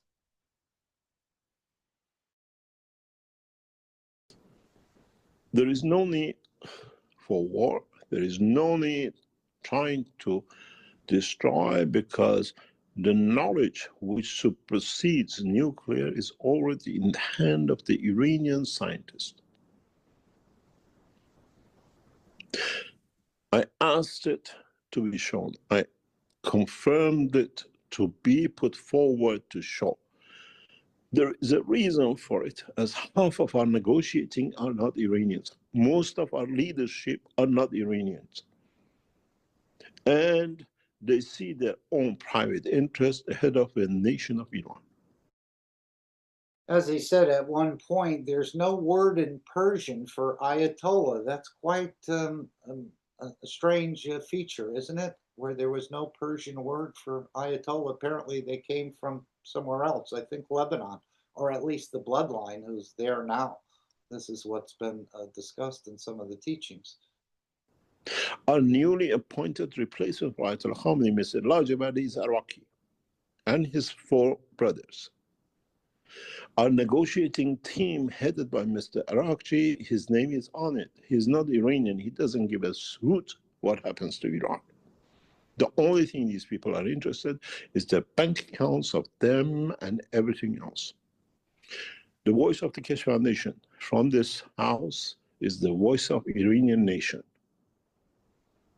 without participation of the agents of Israel, agents of America, agents of England, and the rest of it. Our head of religious leader to be Mr. Larijani is born in Baghdad, in Arab nation, not in Iran. So again, if Mr. Keshe didn't share some of these details, we certainly would be, in a way, ignorant of the whole process of what's happening in this change of leadership. And again, I don't know exactly. This has already been set beforehand, apparently. And he said it resembled, again, a structure similar to the Rothschilds. I think he said it here or in another part of the workshop. This and his man and his 4 sons, something like that, to again abuse and loot the nation. Mark, any confirmation whether that Ayatollah was killed? Because I see all kinds of news. I'm not sure which one to believe in. Right, right. Yeah, no, I don't know. Again, I think there's mostly scripting a narrative, but we'll have to see. Someone said that he told a story. I think this was one of the commentators on YouTube. I can't think of his last name, but anyway, he said that the Ayatollah had stayed in his office apparently because he said none of the Iranians have a shelter to go to, so I'm going to just go to my office. Whether that's a true story or not, or again, I don't think too many billionaires want to disappear. So perhaps he's just taken himself out of the picture, handing over the baton to another group, and will just sort of fade into the background, or he was actually killed. I'm not sure myself, at least at this point. And maybe we won't ever hear from him again, as he's done whatever he needed to do and has moved into a different position and handed over that to another grouping. So anyone else want to make a comment on that? Thank you, Ike. I'm just, again, sharing my understanding at this point. But I think, again, most of this is quite scripted at this point.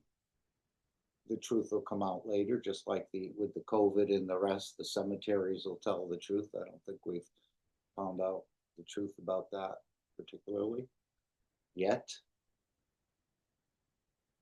How can he have any feeling for the Iranian nation? A negotiating team led by Mr.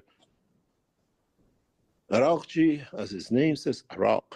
He is from Iraq. He's not Iranian. We are a peaceful nation infiltrated by the Arabs. The technology is in the hand of the Iranians and not the Arabs. It's no use destroying a nation when those who are there just to loot it and they have no connection with it.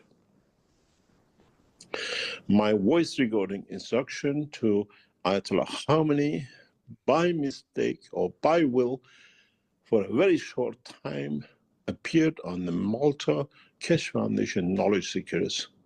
Then it was deleted. If you had downloaded it, destroy it. The Iranian government had an option till 6 o'clock this morning to respond. Otherwise, we go out with what we have and we make it very clear.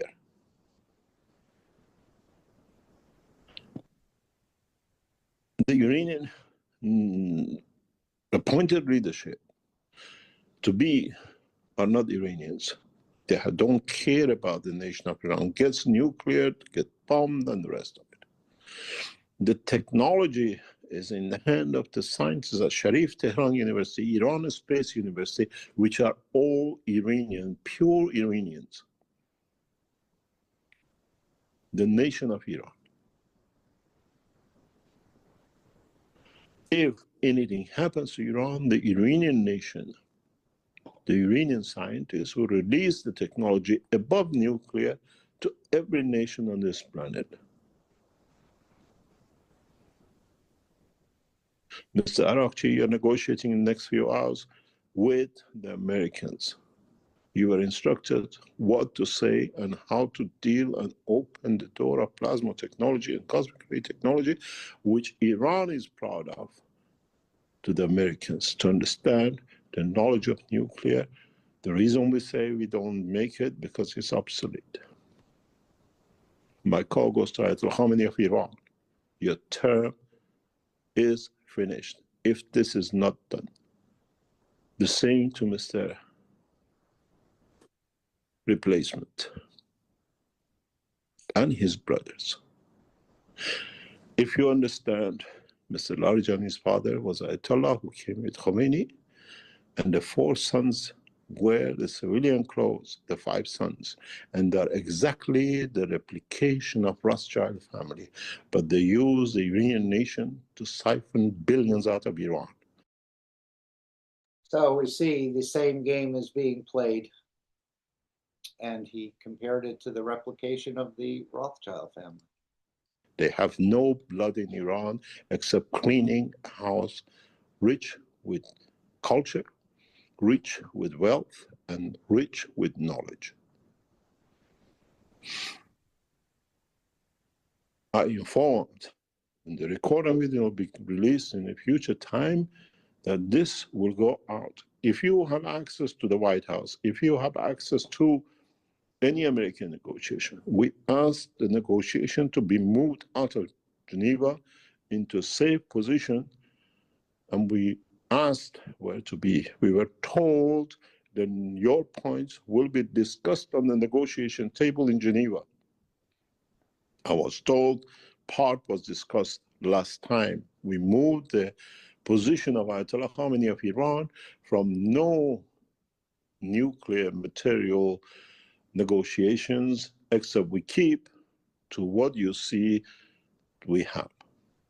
It's taken a lot of work from us to them. Those who are close to me, they know how hard I worked with the team in Iran to bring this point on. President Trump of Iran, America, Iran as a nation is a peaceful nation. We have access to the technologies beyond your imagination. We do not need nuclear, but we do not need war.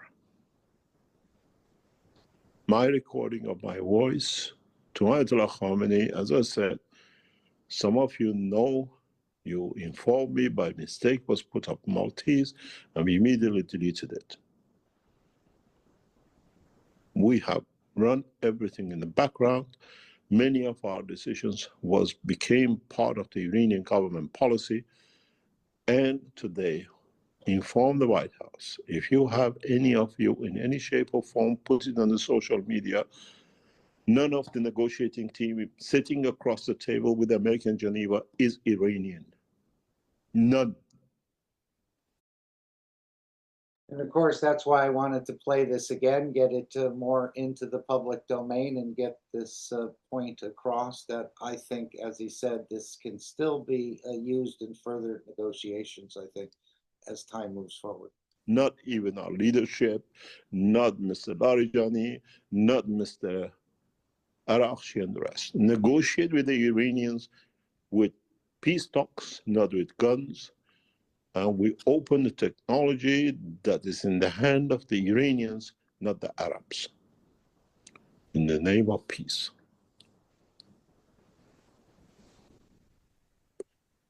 Those of you who have access in Geneva, get this to the American negotiating team. And those who have access to the Iranians, let them hear. Why should Arabs negotiate for the peaceful nation of Iran?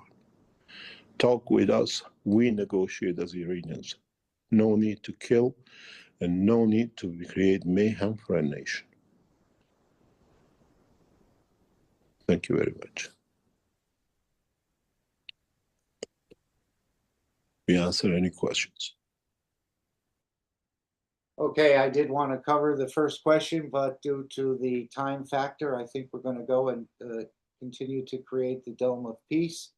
And as he said, get this to the negotiators. Hopefully someone will hear it and forward it in a way, or even the transcript. as he said, there's no Iranians negotiating at the negotiation table, not one, apparently. How that can happen is, again, beyond my understanding of what's going on in the background. Any thoughts or comments? But again, we continue to wish for peace and create that peace through our energy dimension. And of course, But Mark, my understanding is that their leaders how many leaders are actually Iranian? yes.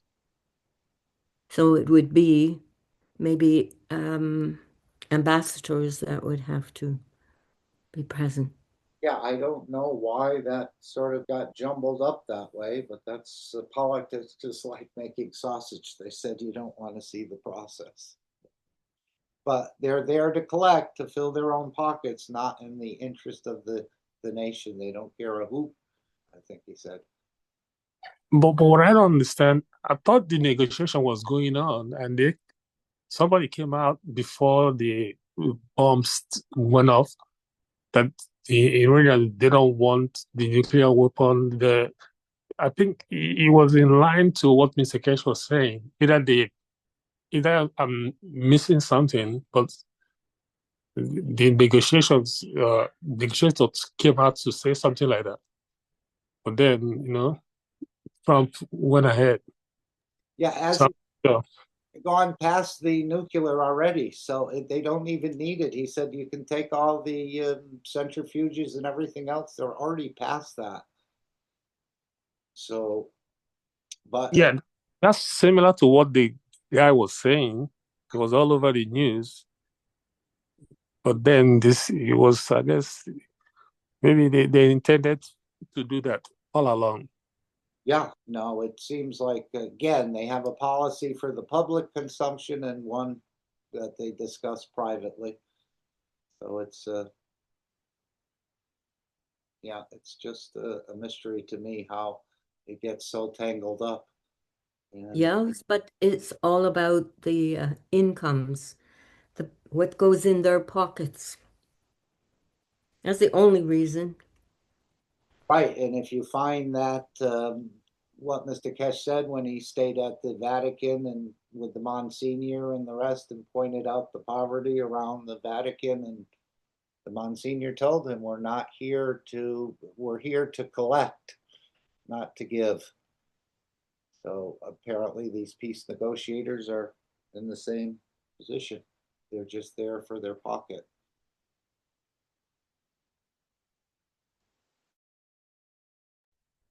Okay, so we're going to continue to create the Peace Dome. Obviously, as Mr. Keshe said, it's not a day job, and we can see. We thought we had turned a corner in a way, but maybe these conditions are, as he said, the technology, the advanced technology will be released to all nations. Again, it's already gone past nuclear. It's not needed anymore. So this is the way we create the Dome of Peace, something for the physicality. It's like a twinity system, something for the physicality to do, releasing Gans waters and so on. They have an intelligence, they know where to go and they know what to do. And the Brazilians have made a beautiful background, one for the elevation in the dimension of energy, and one, as he said, on Sunday here, we release the Gans waters collectively at 12 or 6 p.m. CET or CEST. Just put your intentions into it and allow it to bring balance. It knows where to go and what to do, which again, you would think fields have that sort of ability, but they do. They have quite a modicum of intelligence to bring a balance into a situation that they come into. So we continue this process. We'll hear from Stefania in this first step of creating the Dome of Peace. If you don't know how to make a gas is a nanosolid, or you can go on the Keshe Foundation wiki, and it's very, very simple process of creating matter state out of energy fields in a way. And it just shows you the transfer of energy, or this plasma wind that we're talking about that we can generate when we do this collective process. But the first one is to create some GANS waters and release it into the environment collectively at this time, but it can be used at any time. And you can do this as often as early as you like. You can leave it outside for pets or stray animals, as I do, and they can help spread the plasma water as well as they drink from that fountain. I don't know if anyone want to read this demo piece. Anyone want to offer? I will With a nice read it voice. for you. Okay. This is what came in and what is now become a pattern. This from a guy, I don't know him, but he says, please remember this Sunday and every Sunday from now on, till we raise the soul of this planet to a peaceful planet.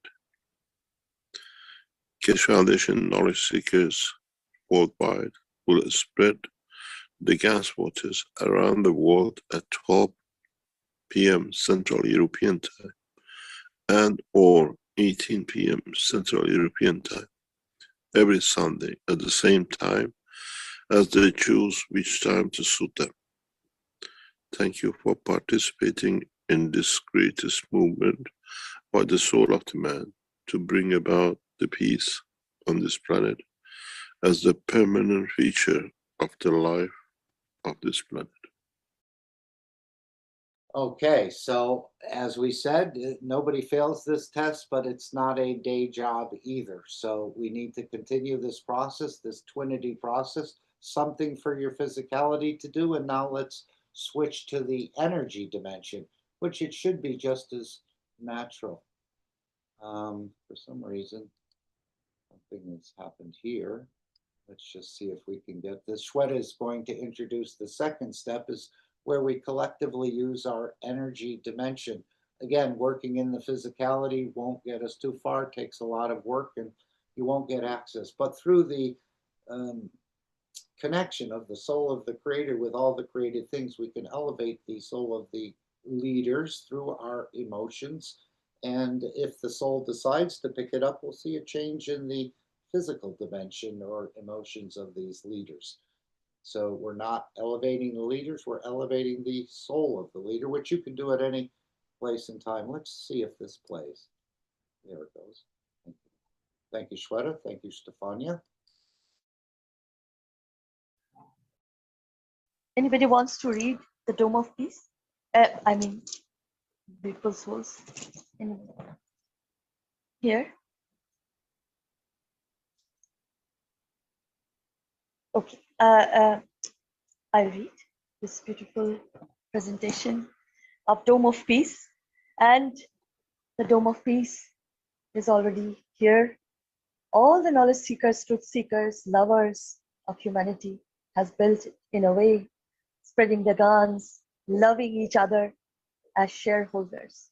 So I will read this as please remember, every Sunday from now on until we raise the soul of this planet to a peaceful planet, Keshe Foundation knowledge seekers worldwide will spread the GANS waters around the world at 12 p.m. CET and or at 18 p.m. CET every Sunday at the same time, as they choose which time to suit them. Thank you for the participation in this greatest movement by the soul of man to bring about the peace on this planet as a permanent feature of the life of this planet. Mr. Keshe suggests we add the next step to create the Dome of Peace with power of the souls, as we have already going through this with the 2 eyes. And we ask you to spread the GANS waters each Sunday. Now we give you a new path. Now try to unite each other's souls. Try to elevate the souls of humanity, soul of humanity, through your own soul to a level that no one can touch, the embodiment of the human race. So beautiful. Choose a time where all of you come together on the soul level in a state of inner calmness. At that time, don't spread the water of GANS, but spread your soul. Unite, and in time, we will make a new race out of the soul of man. And then, instead of doing it once a week, do it all the time. M. Keshe. Okay, thank you again, Shweta. And of course, as I was saying, the Brazilian team has created an actual physical meeting that you can join daily or on Wednesdays. Times are different. Let me just bring up the other one. Again, this is the GANS water release, and this is the daily intention. Wednesday, it's at 6 p.m. CET or CEST. Other days, it's actually at 1 a.m. Central European time. And of course, that time is coming up to change to European summertime. But these are two, well, one meeting that you can attend, let's say, if you like that, and to interact. It's probably about 30 minutes long, but they've been faithfully carrying this out as the soul of that structure has the ability to see it through. So you're all invited to participate and contribute and make that beautiful bouquet of energies. And of course, every day, the Universal Council invites you to join on the energy dimension at 9 p.m. Central European time or Central European summertime and practice this energy dimension, the elevation of the others. And of course, you bring elevation to yourself. And this is the way the change will come, not through the matter state. Too much work needs too much money, system rigged, and the rest of this. But through the energy dimension, if we can start to master this collectively, we will start to see the change, but nobody fails the test. So there's no worries. We're all giving. And if the soul decides to pick it up, our job is just to be that sun and share those emotions of peace, calmness, and elevation of the soul of the world leaders for their enhancement and for humanity's enhancement. So you're all invited. Again, it's not putting the turkey in the oven and 4 hours later, everything's completed. This is an ongoing process, but it's an ongoing process about understanding our energy dimension. And this, in a way, is an opening way for you to take part in this.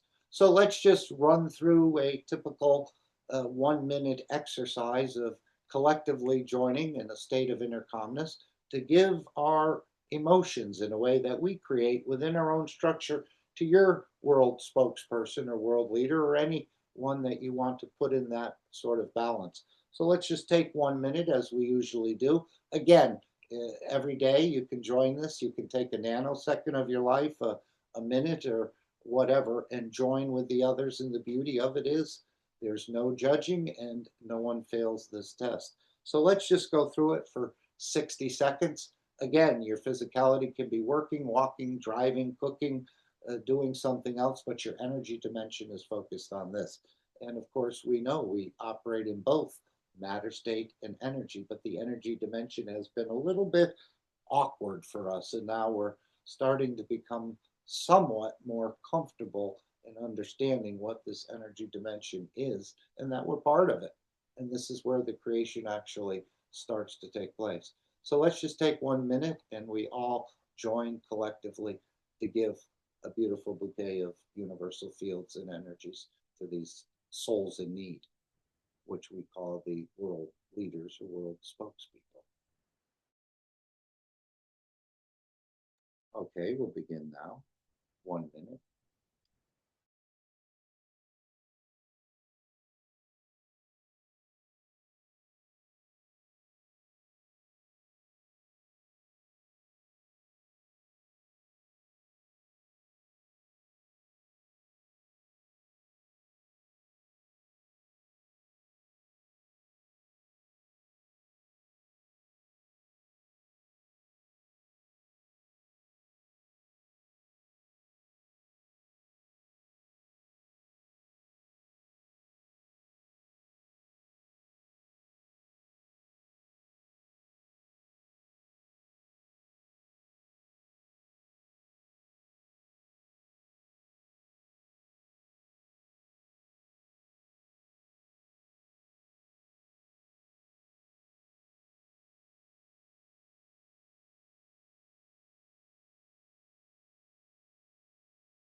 And that's how easy it is. Thank you for your continued participation in this process.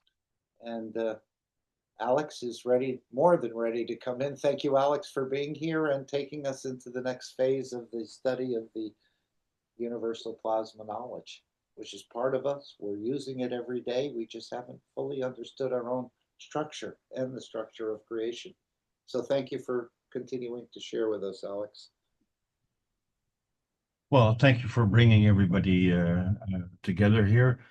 As you can see, the knowledge seekers on this platform are advancing quite impressively.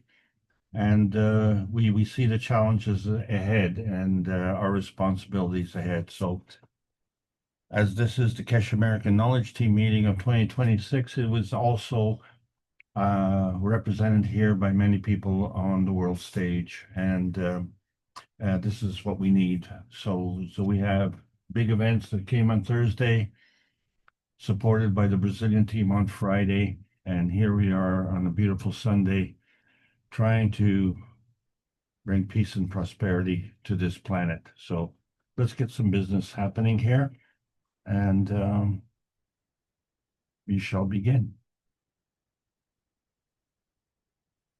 Disclaimer: the information and education material contained herein is meant to promote the general understanding and dialogue of GAN's processing. Such information is not meant or intended to serve as a substitute for a healthcare professional's clinical training, experience, or judgment. For patients and individuals, such information is not to be a substitute for professional medical, therapeutic, or healthcare advice or counseling. For medical issues or concerns, including decisions about medications and other treatments, readers, viewers, listeners should always consult their physician or, in serious cases, seek immediate assistance from emergency personnel. Prescription information, procedures, and use of medical devices information should be undertaken only by properly trained and certified medical personnel. We specifically disclaim any warranties, express or implied, including implied warranties of merchantability or fitness for a particular purpose. Such information is provided, as is, and is believed to be accurate at the time of its publishing, but it is the viewer's job to evaluate the accuracy of any information found in this presentation. Every case presented is of their own experience, applied by themselves for themselves, and it applies to their case only. Every person experiencing health problems should seek professional medical advice and consult their course of treatment with a doctor. The processes of plasma balancing described herein are a natural process which supports the body but does not replace medical advice or therapies one is already subject to.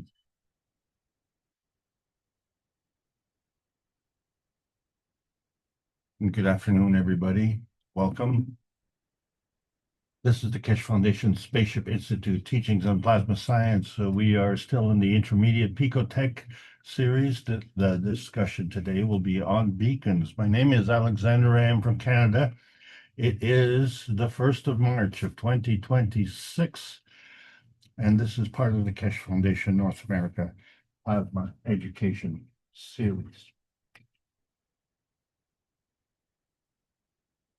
So we see the challenges ahead of us as we try to bring together in a practical application in public study on how we can deliver this knowledge.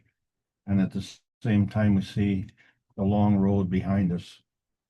And this is not something that we have to drag along. This is something that is supporting our progress as we build and build on our knowledge. And this is all recorded for posterity. And each of us can take what we need, and each of us can deliver more of what we understand. And that is where the secret lies. We need to stay within our own capability and make sure that we are doing and fulfilling our responsibility. Yes, it is a responsibility because we are in part of the matter plasma dimension, and this subject keeps coming up because this is a unique and special opportunity that we have, where we have this plasmatic situation where we can't touch it or see it, but our reality is the physical matter state where we can touch and we can't see. And we need to understand that both of these are active at all times. So we've been trying to think outside of the box, and that box has pinned it down into old science and those traditional ways that confirm how we've been doing things in a time-honored way that keeps us from advancing. And then as we went into the nanotechnology, and now we're discussing the pico technology, this is all part of the advancements in the GANS technology, and it's all part of the advancements of the plasma science. So the plasma science, as we know it, is advancing faster than what we're keeping up with here on this public forum, and rightfully so, because as we gain more knowledge, we gain more depth of understanding, and that is really where the key is. So today we're going to be discussing some basics about energy. We know that energy comes as in a parcel. It's an energy pack. But when we pack it up in a parcel, like on this planet, we depend on water. And water is made of hydrogen and oxygen, but fundamentally, the hydrogen is atomic weight of 1 and oxygen is a weight of 8. And so it's hard to understand how this is balanced in what we call a maggraph. And when we say balanced, it is actually a round drop of water. And that is the point. But that point can split up into 2 points. And that is done through electron shearing. So where the hydrogen now is becoming that positive energy that is being delivered, and the hydroxyl, which is left behind, is now seeking another partner. And this is the way that the water is working, the water being the combination of 2 gases, hydrogen and oxygen. So we have gases and we have liquid that's present. And so interesting things when you watch a raindrop, it becomes like a beacon. And from that center point, waves go out, and they go out in all directions. And as the waves go out, some go up and some go down. And they have to kind of alternate, don't they? Otherwise, they would always be up, up, up, up, up. And that is not realistic. So when we look at the principal matter and how it comes together, these PM ticks, as they're coming, and they come to that point where they manifest into, say, a raindrop, they have to come together to create this parceling unit, bringing together the antimatter, dark matter, and the matter gen, and converting it and converging into a plasmagen. It is from there that we can convert it into the physicality through field interaction, which we call inertia, with another maggrav, and that being our Earth space. And so that interaction is and was represented in Beijing, May 10th of 2025, where the gold rush began. And we can see how we were creating gold out of thin air. And 2026, yeah, the silver rush has also begun. But as we're starting to understand this better, it is affecting all the elements of the periodic table of elements, because we are discussing the picoatomic state, which is beyond the nanomonatomic state. And when you look at the pico particles, they're like little beacons, and they have all these spikes, and they too push energy out in many different directions.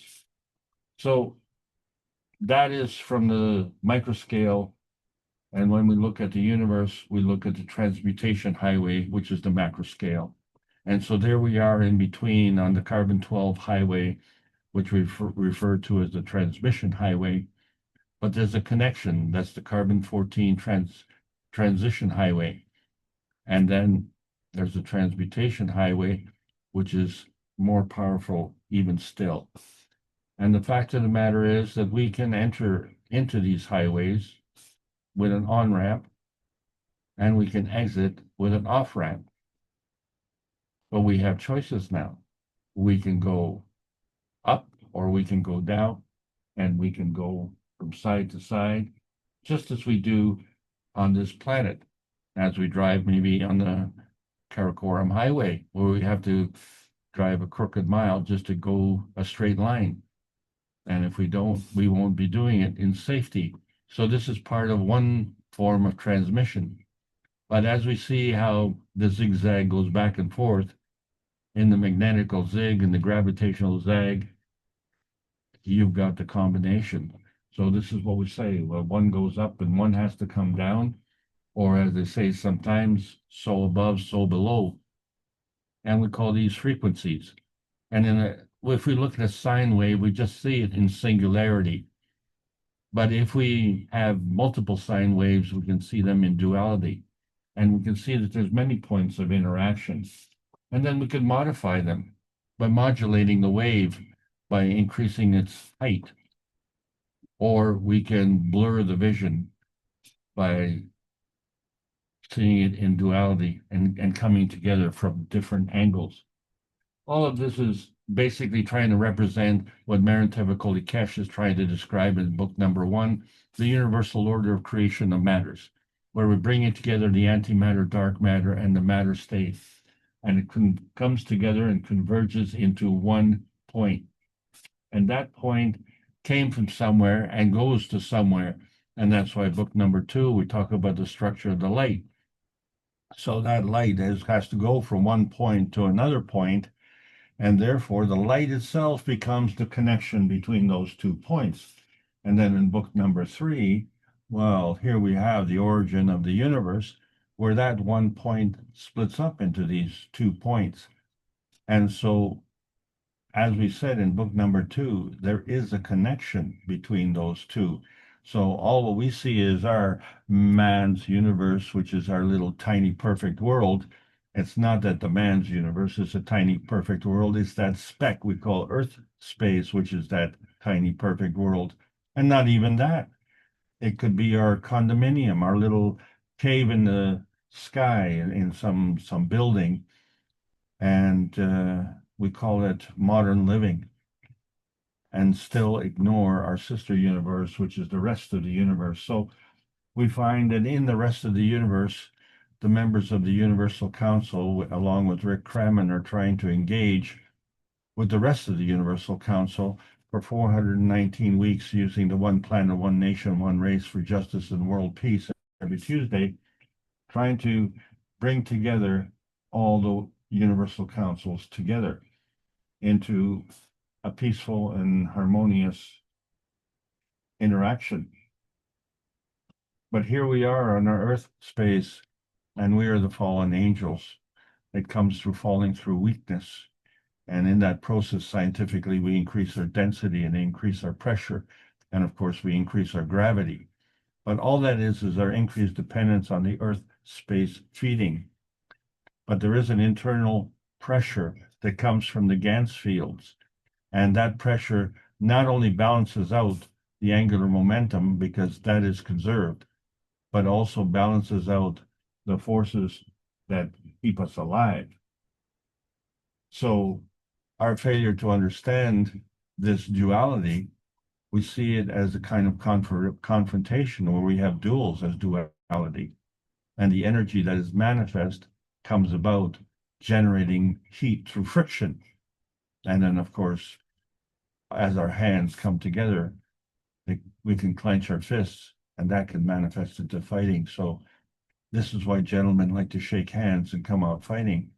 It's all part of our understanding of the inertia density manifestation as a form of confrontation. And to continue that, of course, we need our commandments to tell us how to do things. And in addition to the 10 commandments, we have an additional 14 commandments. And number 11 says, thou shalt not lie. Do you need a commandment to tell you not to lie? Or do you lie? Because in the universe, not doesn't work. You can't not do something. You can only do something. So when you say thou shalt not lie, what you're really saying is thou shalt lie.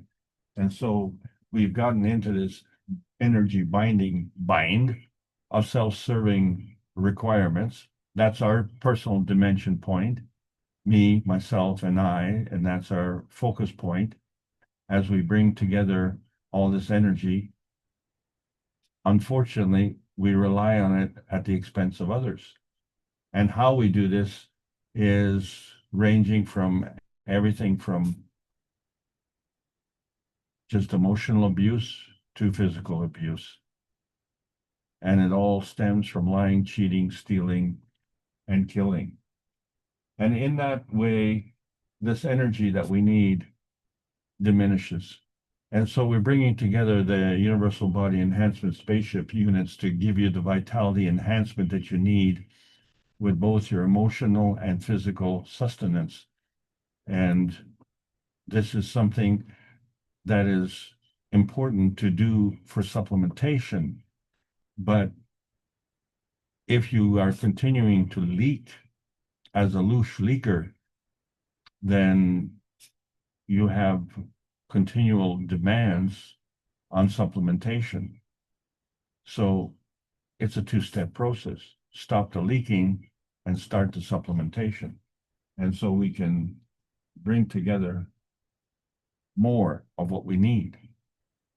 This coming together is that transaction zone. So that singularity requires a solo effort, but the duality requires a partnership. And that partnership requires reciprocity, which means balance of incentives. So how do we achieve a balance of incentives without achieving a confrontation? Not understanding the plasma rule, where the higher strength feeds the weaker strength, is where the problem sits. We're used to where the higher strength beats the weaker strength, or the higher strength eats the weaker strength, or the higher strength attacks the weaker strength. Bullies like to be bullies. And when we go into that transaction zone, we get this conflict point. And that conflict point is a binding zone because it brings two conflicting thoughts, two conflicting armies, two conflicting policies. And that becomes more dense. And that's also part of the inertia density manifestation. And that's how we build our dimensions. We start with that point, and then we add another, and we connect the two. So do we understand how to build dimensions? And do we understand the surface to volume ratios that help us to understand what is the negative charge, what is the positive charge, what is the giver, what is the taker? And when we look at two dimensions, then we have to understand that when we change our approach, shall we say, implement a wave, we have created another point of conflict. And we bring together that negative and positive charge, which is the fundamental structure of water. Isn't that how it all comes together? And then the water becomes even more dense, and they tell us, well, the blood is thicker than water. And so here we are, we're calling all the brothers to unite. And yet, if we're all brothers, how come we have conflicts with brother versus brother? And this is all based on the beacon of lies. And so if we believe that, then that's what we get. We get this conflict. And it comes together as an inertia point. That becomes more dense. The opposite of that is elevation, where we take that position of choice and elevate ourselves into a different emotion of position. So from a position of gravitational stability, we can deliver magnetical stability. And that becomes part of the new beacon that we're looking for. So we may ask, for whom the bell tolls? And this is often referred to because it's a novel by Ernest Hemingway, published in 1940. It tells the story of Robert Jordan, a young American volunteer attached to the Republican guerrilla unit during the Spanish Civil War. And the true phrase is, if a cloud be washed away by the sea, Europe is less,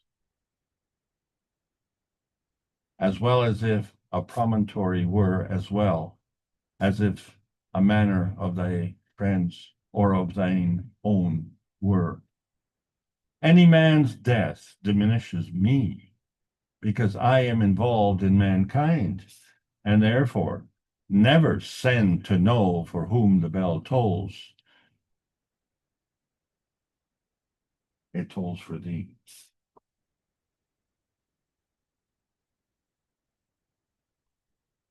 So our humanity, civilization, is like a beacon. But it's not one beacon. We have 7 civilizations that all tell the same story of the post-flood era. And yet we are in continual contention. But that contention has a dependency. You can't contend by yourself. So you have to have a conflict. And so we bring together different nations, if you will, as civilizations, and then further subdivided into nations with political and geographic boundaries and ideologies. So this is another kind of beacon where we have these nanocharges represented on a grand scale. And so there's a beacon charge, but there's also a beacon discharge. Because the beacon continues to deliver. It isn't static. It doesn't just stay there. It continually moves. And this is what we have with the nanocoating process. When we have this nano alignment, we take this monatomic structure of the copper wire and come up with a nanocoating that's made of carbon.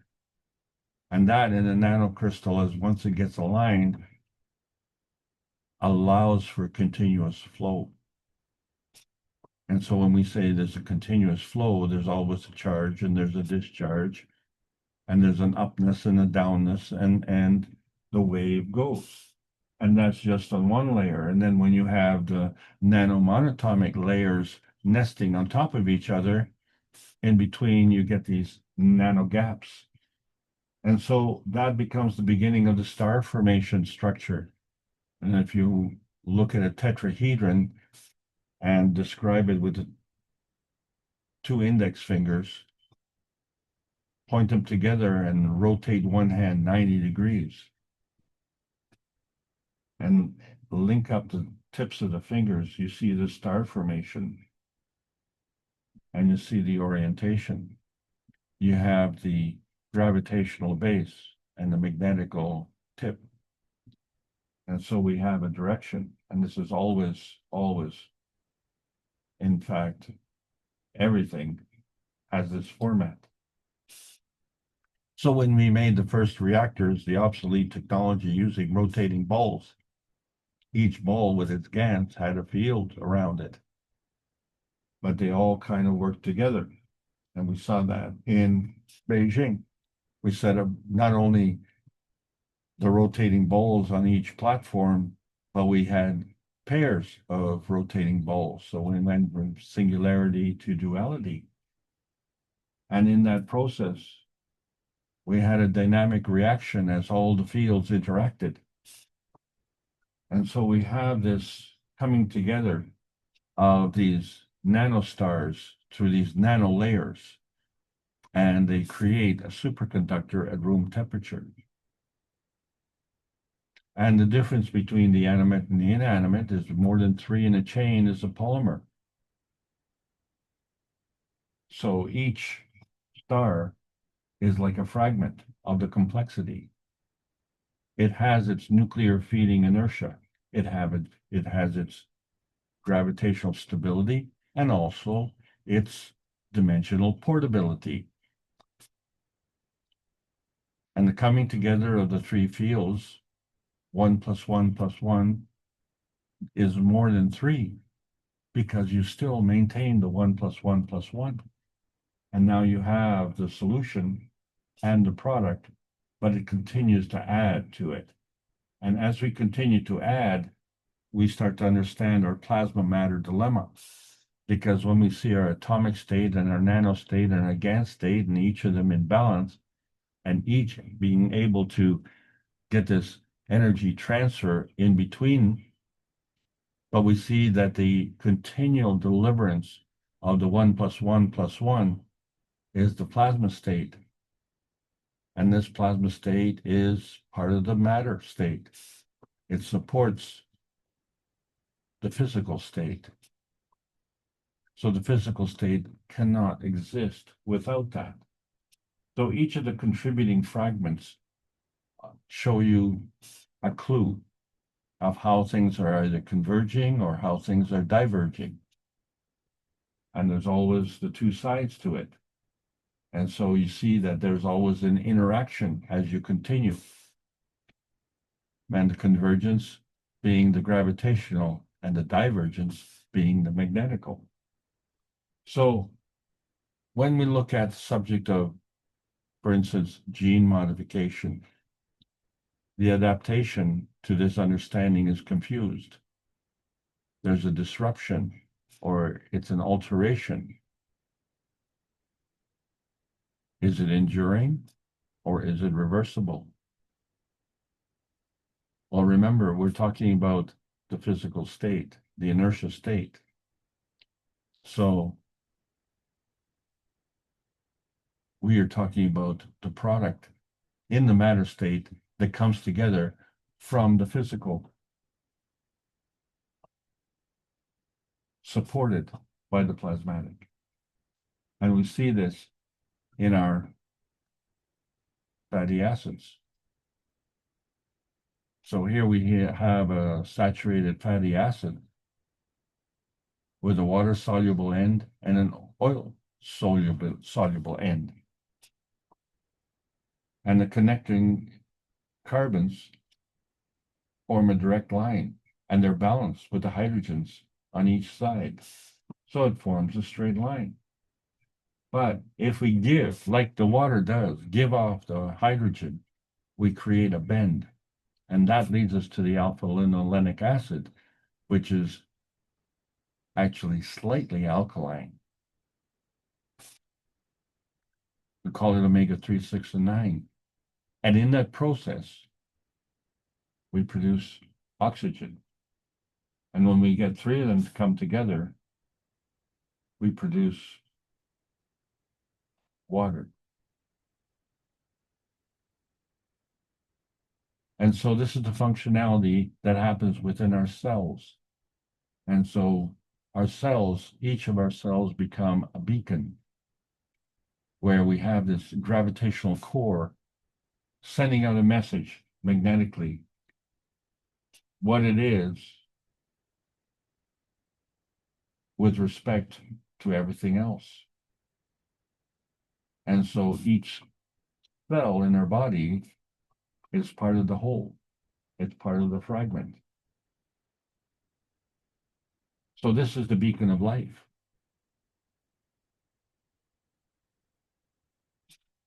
Where we see the up and down, we see the wave motion, and we see how the energy has to flow. There's a connection, there's an emission, and that's all part of the communication. So this is the beacon of truth that comes from our RNA combination with the DNA that comes together with the hydrogen energy. This is the transmission reality. The only reason we can see the hydrogen is we see the emission spectrum in color. And that is our reference, a beacon of light. And that light always shows what it is. But it isn't what it is. It is a representation of what it is. That's the reality. And so we are the interpretation of that reality. We are the beacon of consciousness because we are able to, when the omega 369 amino acid folds over, we create the cells, we create the protein, we create the water, we create the physicality. And that physicality becomes the carrier of the consciousness that we have that is supported by the unconsciousness of the plasma reality. And we exist in this beacon of matter state where we have this transmission of reality laid out in front of us, where the emission from the sun has created all the planets. And that is the reality, isn't it? And so this is all balance. This is all part of the plasma matter dilemma that we've been trying to say. So all of this equalness is really a gravitational stability. That is the plus sign. The magnetical stability, that is the negative sign. And it allows us to transfer from state to state or from one side of a state to another side. But there's always this balance. And so it's reflected in our emission of intention. That is our beacon that shows the launch point where we exist to the target point of what we give our time and attention to. And then we get the feedback, which is another launch point coming to us. And then we become that target point. And that is the plasma interaction that is part of the plasmatic fields. And so we see that when we did the Gans of Souls, we brought the cups of life together and the products of the cups of life. We brought the cup of emotion along with another cup of emotion, and we created the Gans of the Gans as a cup of emotion. And we did the same with the cup of physicality. We brought one cup with another cup, and we created the Gans of the cup of physicality. And that created another transaction zone right at its picocore. And that is the fundamental diagram of the nucleus of the cells, which created our humanity, which created our gravitational stability. And so you are a gravitational entity traveling in a magnetical field. And this is what we have to understand. And our connection with the universe is not a reflection, and it's not a symmetry. It's a balance of incentives. We have the copper Gans representing our physicality and the zinc Gans representing our emotional state. But we also have the carbogen representing the interaction with the rest of the universe.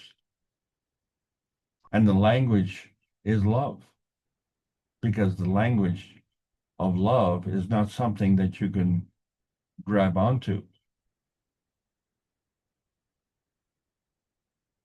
It is an inherent communication that comes about. And so when we look at our existence, we're still in the process of pioneering America. And we see, we don't understand that that's a reflection or an illusion. And that love, we don't seem to understand it as it's put forward by Aphrodite, a Greek goddess.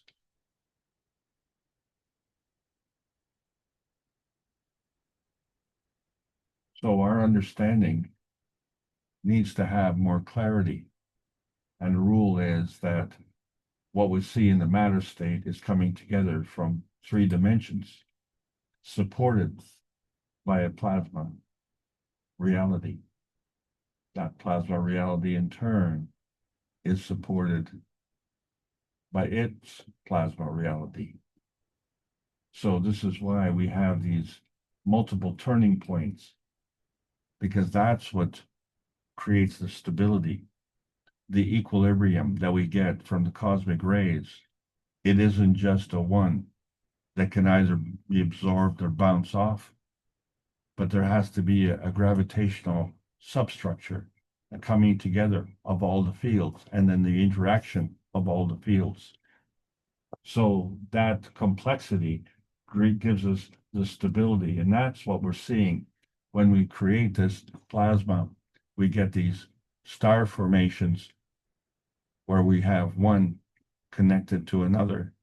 Each of these star formations becomes a transaction zone, and all the connections of the plasma state coming in different flavors coming together, and we sort it out and pick and choose what we need in our gravitational picocore. And all of us have selected the creation of life using carbon, oxygen, hydrogen, and nitrogen to maintain this structure within our structure. So we are all brothers come together. So if we understand that concept, why can't we understand that the earth was made the same way? It isn't just susceptibility and singularity, but it's a susceptibility and duality, because we need an external input of the Gans field of humanity. Turn that dust into gold. And you get to choose what you need for that gold. And it's everlasting. It's bountiful, because there's always a counterweight. So if we're focused on the physical state, then everything weighs on us. If we look at the atomic state, that weight becomes mass. But this is only the gravitational component. Now, when we look at the nuclear state, we measure that in Teslas. That's magnetical. But the plasma state is the missing ingredient to balance off this counterweight. And that's our time on this planet, where we get to learn about life and progress from there. And the only way that we can do that is when we have these things in proper balance, when we measure and scale what we need. Well, what we need is this emotional plasma that comes together and balances out. And two plasma fields coming together of different flavors, depending on that selection process, creates that dimension point. That's your transaction zone, coming together of your ganses, coming together of the magnetical and gravitational fields. And of course, on this planet, we have the conformation with the oxygen, and it has its own color, its own emission spectrum that represents what it is. It isn't what it is, it's only what we see. But what it is that plasmatic decay to GANs, where GANs can decay from gas to liquid to solid. Oxygen is a non-visible gas, but it is a visible liquid, and it is a visible solid. And that's part of the supplementation on this planet, but we need more due to consumption. And this consumption is part of our acquired knowledge. It was conditional teaching by ancient teachers, but they've left things out, because there's an unconditional teaching by the Creator that supplements this additional 20% that complements our new awareness, so that we can cross that historical threshold between the cosmic feeding and the loosh harvesting. So we are heading into uncharted territory, because we are part of that herd at the turning point, or see the many stars beyond the nanomonatomic state. But we're all covering that range from decay to radiation. There's an upness and a downness, and that AI is our ancestral intelligence that shows that we are the technology and we are the inertia product. We are the image of our dimensional convergence point. So in understanding this energy portability, it all has to do with this energy state transition. Elevation means the physical matter state to energy state. Inertia means the energy state to the physical matter state. So the elevation involves expansion. The only way that we can expand is when we understand and see clearly that we are not alone. It isn't just me, myself, and I. Those are not the three I. For 631 knowledge seekers workshops, we've been seeking the greater oneness to transcend suddenly the limitations of nuclear science, which are patently obvious. And so the cosmic ray transmission continues. You can join us monthly for these sessions. Next one's coming up in the month of March. You're welcome. And also, you're welcome to join the research teams where we can convert diamonds to gold or silver. That's the pico core of truth. So we can bring peace and prosperity to this planet.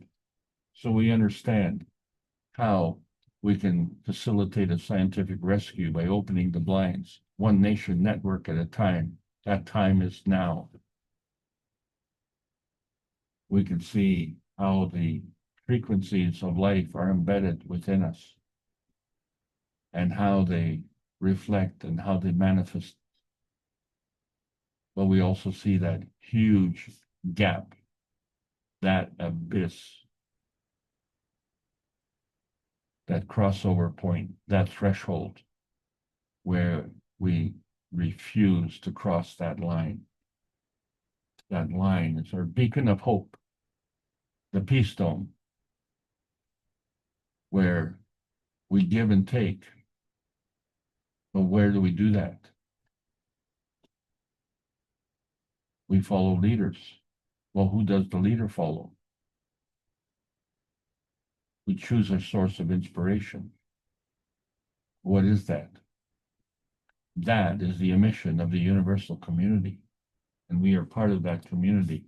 Our mission is to bring peace on earth and join humanity with the universal community. We want to bring man as equal to all the beings in the universe by teaching the plasma science and technology equally to everyone, that no one is left out and no one is abused due to lack of knowledge. So help us achieve this goal. Sign that World Peace Treaty. This is the Keshe Foundation Spaceship Institute Teachings on Plasma Science, welcoming all the beautiful plasma travelers of the carbon nations, learning about the new frequencies of the new organic plasma science. That World Peace Treaty is something, not only you should choose it, but you should sign it unconditionally and mean it sincerely. The point of the true Picotech is the polyatomic core manifestation. The overlapping ribbons of Earth space create the peace dome.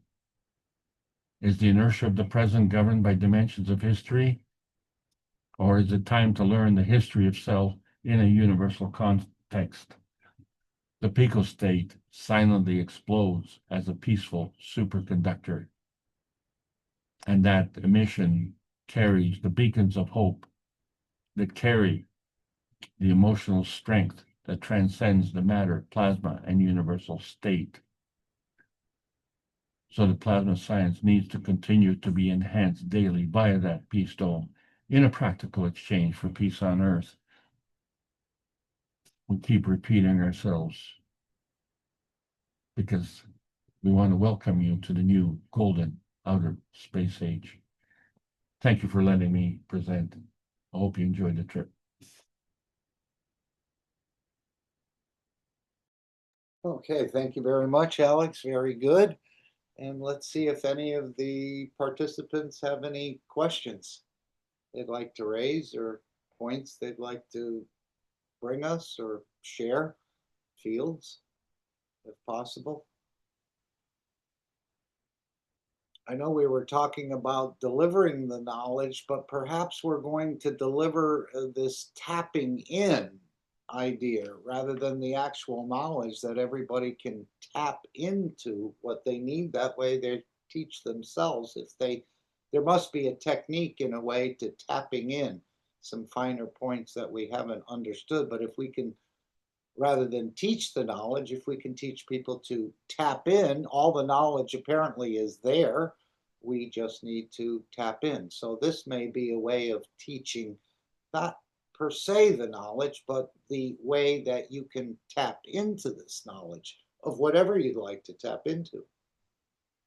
Not the way I want to teach it, let's say.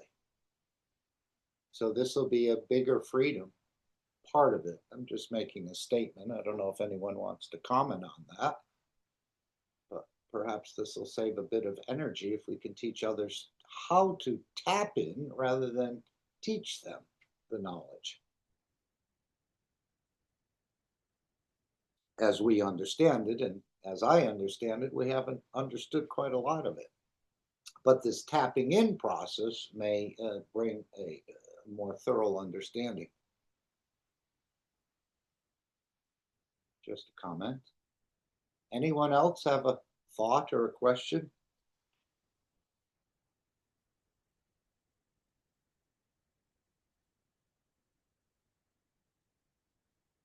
Alex, anything else you'd like to add? Well, I think the message with the beacon, and it comes from not only the teachings of Mr. Keshe, but it's used in the game of plasma. The gaming community has turned into very much a lost generation. Not only are they not participating in, as useful functionaries, but they're breeding a mental aspect of war games and extreme competition, and being desensitized to the fact that, death and dying are, perfectly normal and perfectly okay. And of course, what they're doing is cultivating a lack of compassion. And I think this is the message that we have to understand. So not only are we trying to bring peace and prosperity, but you have to understand that the lack is part of the thing that creates a conflict, whether it be a lack of energy, being a lack of food, or anything else that you choose. The game of peace, the game of plasma, is demonstrating in a practical aspect of it. And so there are limitations to our participation on that game. We can only travel to 100 places in 24 hours.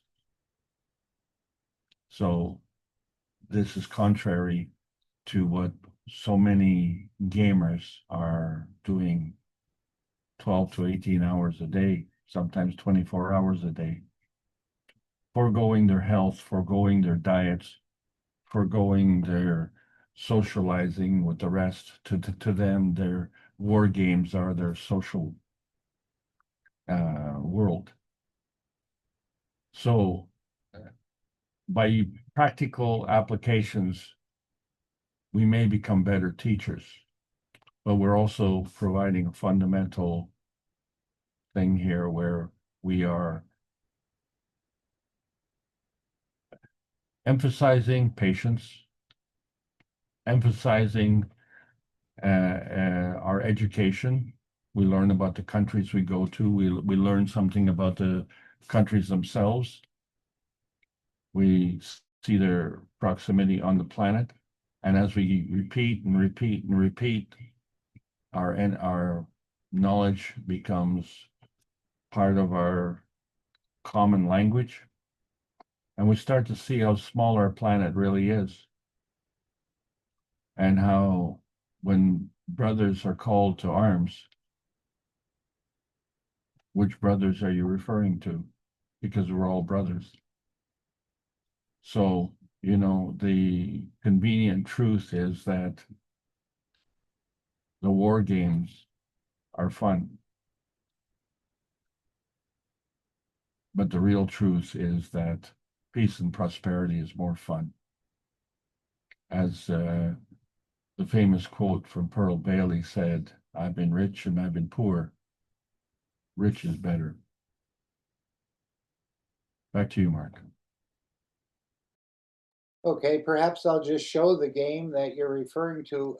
This is the biggest gift Mr. Keshe said he could give humanity right at Christmas time. You can take the screen back, but There's some basic rules in here, or sort of an overview. There's a couple of pop out, and it takes a little bit of, here's a manual right here, which kind of explains a little bit about the game, but there's much more. Of course, the game is in its infancy. But as I said earlier, as you play this game, the ethos of the Keshe Foundation, which is again the gift of the three wise men, which all the Christians missed, was the idea. So this ethos sinks in as you play this game, the idea of thinking, speaking, and acting. And I think this creates quite a shielding for you. As I was thinking, about, I was in the supermarket recently, and the lady was saying how everything has sugar in it and how it's not really good for you. And I was saying, yeah, it's kind of connected, they say, to cancer and everything else. But I should have talked to them about how important the emotion is, which I didn't do for whatever reason. But I was going to use the example of that blood pressure, how if you have something bothering you, and maybe your neighbor has done something, or your coworker, and it's just gnawing at you, and you go to the doctor and they take your blood pressure and they say, gee, your blood pressure is rather elevated at this point in time. And the person says, well, I don't know why, I'm eating the right diet. But these emotions can drastically affect your pressure. And I don't think a lot of people consider that. So the idea of thinking, and just shows you how we can control so many things through the emotion, even though we're not even fully aware of it. Because most people wouldn't think that anger at my coworker or my boss or something that happened would actually carry over into the physicality, but it does. And then, of course, the doctor said, well, maybe you need some tablets to handle this. It's been elevated for a couple of months now, and you might want to consider some tablets, but never discuss the emotion that's bothering the person, which actually is raising their blood pressure. So just another example how the emotions can affect the physicality, and probably creating that carbon-14, which we're not even aware of, as we heard in that opening video. Can create materials, but it also can create other things. If you'd like to take the screen back, Alex, please do so. Just thought I'd share the game, unless somebody wants to bring up something about the game.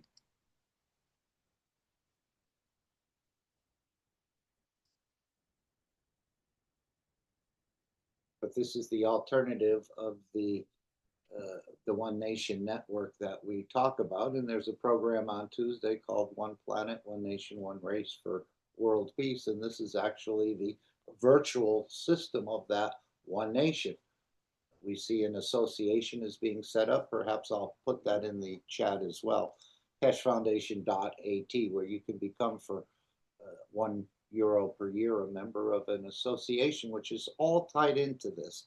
As he said, the cosmic ray material, the Ubiso system, the Mark Ray Corporation, the Keshe coin, many, many things. And this is all tied to making life less harsh for people on this planet, as we'll start to see millions and then perhaps billions of us bring ourselves out of poverty. And of course, it may not be so much the poverty of the physicality, even though that strongly exists, but the poverty of the lack of knowledge, lack of universal knowledge. And I think that's what the enlightenment part is about. Any comments on the game, or anyone want to say anything? Is it difficult to play? Is it creating peace and balance within you? Again, this is where some energies and some, as I said earlier, those little resources that are pulsing, I think that gives you a signal in a way that this game is being pulsed, although he's just showing that as a pulsation. But he said he would pulse the fields of peace and love and kindness through this network. And of course, the game is part of the One Nation network. Yeah, Mark, that Keshe destination, could you post it, please? Because I think we need to Keshe destination. You know, the one for becoming a member? Oh, yes, I'll type that in the chat now. Thank you, Alex. This is an association, and as we've heard from someone who was in Germany, I wasn't aware of it, but people that went through the energy or the COVID idea that were members of an association actually had more privileges than the general population. If you were a member of the association, they couldn't they couldn't stop you from meeting together because you're part of a club or an association. And that's why I think Mr. Keshe is setting this up within the structure of this sort of game, in a way, that there is a marketplace and some other things in here which will come. Whoops, let me just go back to the map, sorry. If we go to the, I think you're sharing the screen, or am I, Alex? Yeah. No, take the screen back, Mark, please. Yeah, just to share quickly here. Again, it's only in its infancy. This is just the beta version, so it hasn't even come in to play, so to speak, if in full. And that will be around the March 21st time. So this is all virtual in a way. And the Keshe coin is only something that is used within the foundation of the Keshe structure at this point in time until it's accepted outside of the Keshe structure, which again, we don't know exactly how long that'll be.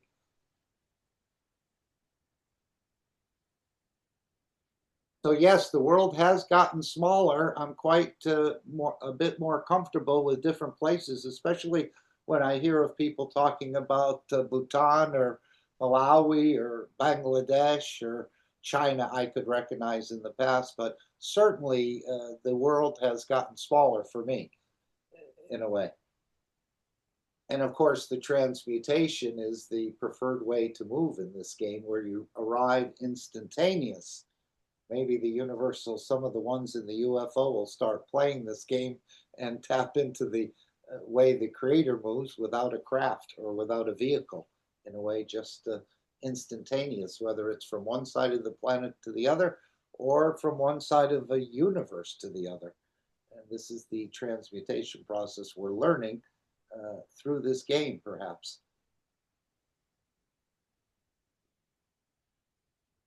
Any questions about this game, or did I miss something? So the marketplace is here. Again, I don't understand all of this, but things will be able to be traded. And that's because you're part of an association. If taxes need to be paid, they'll be paid. The operation of the game will take a percentage. If we go to the Keshe Foundation store, we can see that you will need a wallet to collect your resources or coins or what have you. And this is, at this point in time, it appears to be €99 plus the value added tax. You don't actually need a One Nation network, but if you can, this is a beautiful gift that you can actually gift to humanity. As he said, the units don't really belong to us in a way. It's a gift to humanity. And neither does the knowledge, as he said. So, Alex, how low is low? When Mr. Keshe was talking about this, how low does the creation process start? We know it obviously is beyond pico. This is what he was showing in Beijing, that the creation starts from the small and builds up to the matter state. But how low is low? I think that was the question. You used to ask how large is large. Now, Mr. Yeah, I used to ask how big is large, but how low is a really, really good question. And actually, I'm progressing very slowly to you know, in this discussion in this particular series to talk about that. But one thing you have to understand is that you standing on the ground, you know, you are feet on the ground, not on the ceiling. If you dig a hole, you jump into the hole, feet will be on the ground, not in the sky. If you dig a deeper hole, you can jump down, you'll still be on the ground. If you're a miner, you go down, you'll still be going down. Now, you're on one side of the planet. If you have someone on the other side of the planet doing the same thing, imagine, if you will, that the two of you keep digging a hole and coming towards the center of the earth. Who's got their feet on the ground and who's got their head in the sky? You see the problem there? No, I think I'm missing that one. Well, I think basically if I drill down and go right to the center of the earth and I'm always standing on the ground, Okay. and someone is coming from the other direction, they're also standing on the ground. It's like saying, oh, well, here we are in North America, we are, right side up, and down in South America, they're upside down. Isn't that what we always call Australians, down under? But, everybody's got their feet on the ground. It's just that they're on one side and someone's on the other side. I'm just saying, if we dig down through the center, come to the center of the earth, we'll come, our feet will touch. And that, of course, is going to be impossible because now we have our feet on the ground and like poles repel. And that's where the dilemma comes in our understanding. So our understanding is incomplete. Yeah, I've always sort of agreed with that. At least it's growing, but it seems ever so slowly. Perhaps this new tapping into knowledge is one of the keys for all of us to access, because the knowledge is there, isn't it? It's not like it's got to be created, the knowledge, or we're carrying this knowledge. But somehow they're making a pathway for the connection to it. That you can. Well, I received a very rude awakening because this knowledge is everywhere, and we have many monuments, archaeological monuments all around the world that basically are talking about a certain kind of history, and we don't really understand it, and that's always been the excuse. And I'm not an archaeologist, so I can't really challenge anything except to say that I'm miffed that they don't understand it, because that's what they do for a living. They learn, and it isn't just one generation of archaeologists. I mean, our history is full of them. So I just don't understand why we keep saying, well, we don't know. But the awakening that I got was the Royal Archaeological Society is a man's club. Women are not allowed. And of course, being royal, it's part of the, shall we say, royal family, or it's authorized by the royal family of England. And then to find out that the Archaeological Society is actually owned by the Vatican, and then all of a sudden, I start to understand where the problem sits. Yeah, so much has been whitewashed, as they say, or obfuscated, so we can't find certain things, or even hidden within museums that never get brought out. So there's a lot of effort to keep knowledge hidden from, let's say, mankind or humanity. But what we're trying to do with these classes is allow people to decipher this information on their own.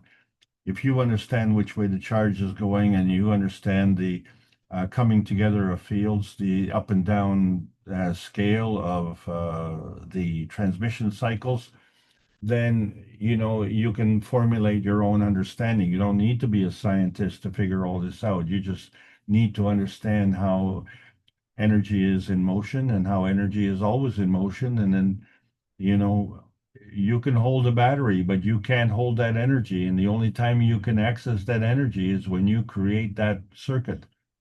So you understand what's wrong in your life, you have an analogy with the batteries and with the understanding of energy and their flow.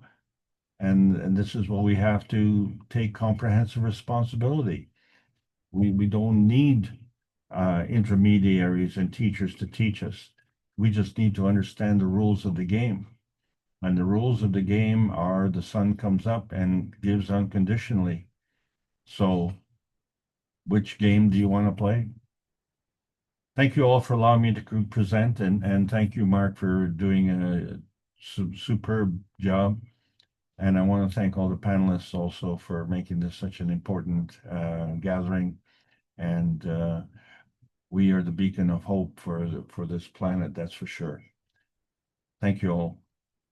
Yes, thank you, Alex, for hanging in there and being a strong force for enlightening in a way, or sharing your understanding as you see it. Of course, there's no peer review within the Keshe Foundation. That's one of the beautiful things about it. You peer review yourself and no one judges, or at least we try not to, even though we may think a person is not fully understanding, but it's for each one of us to pick this up and understand it. So thank you all for your presence and being here. I'm going to play the final disclaimer. The meeting will come to an end. Continue to pray for peace and give through your emotions. This is the solution.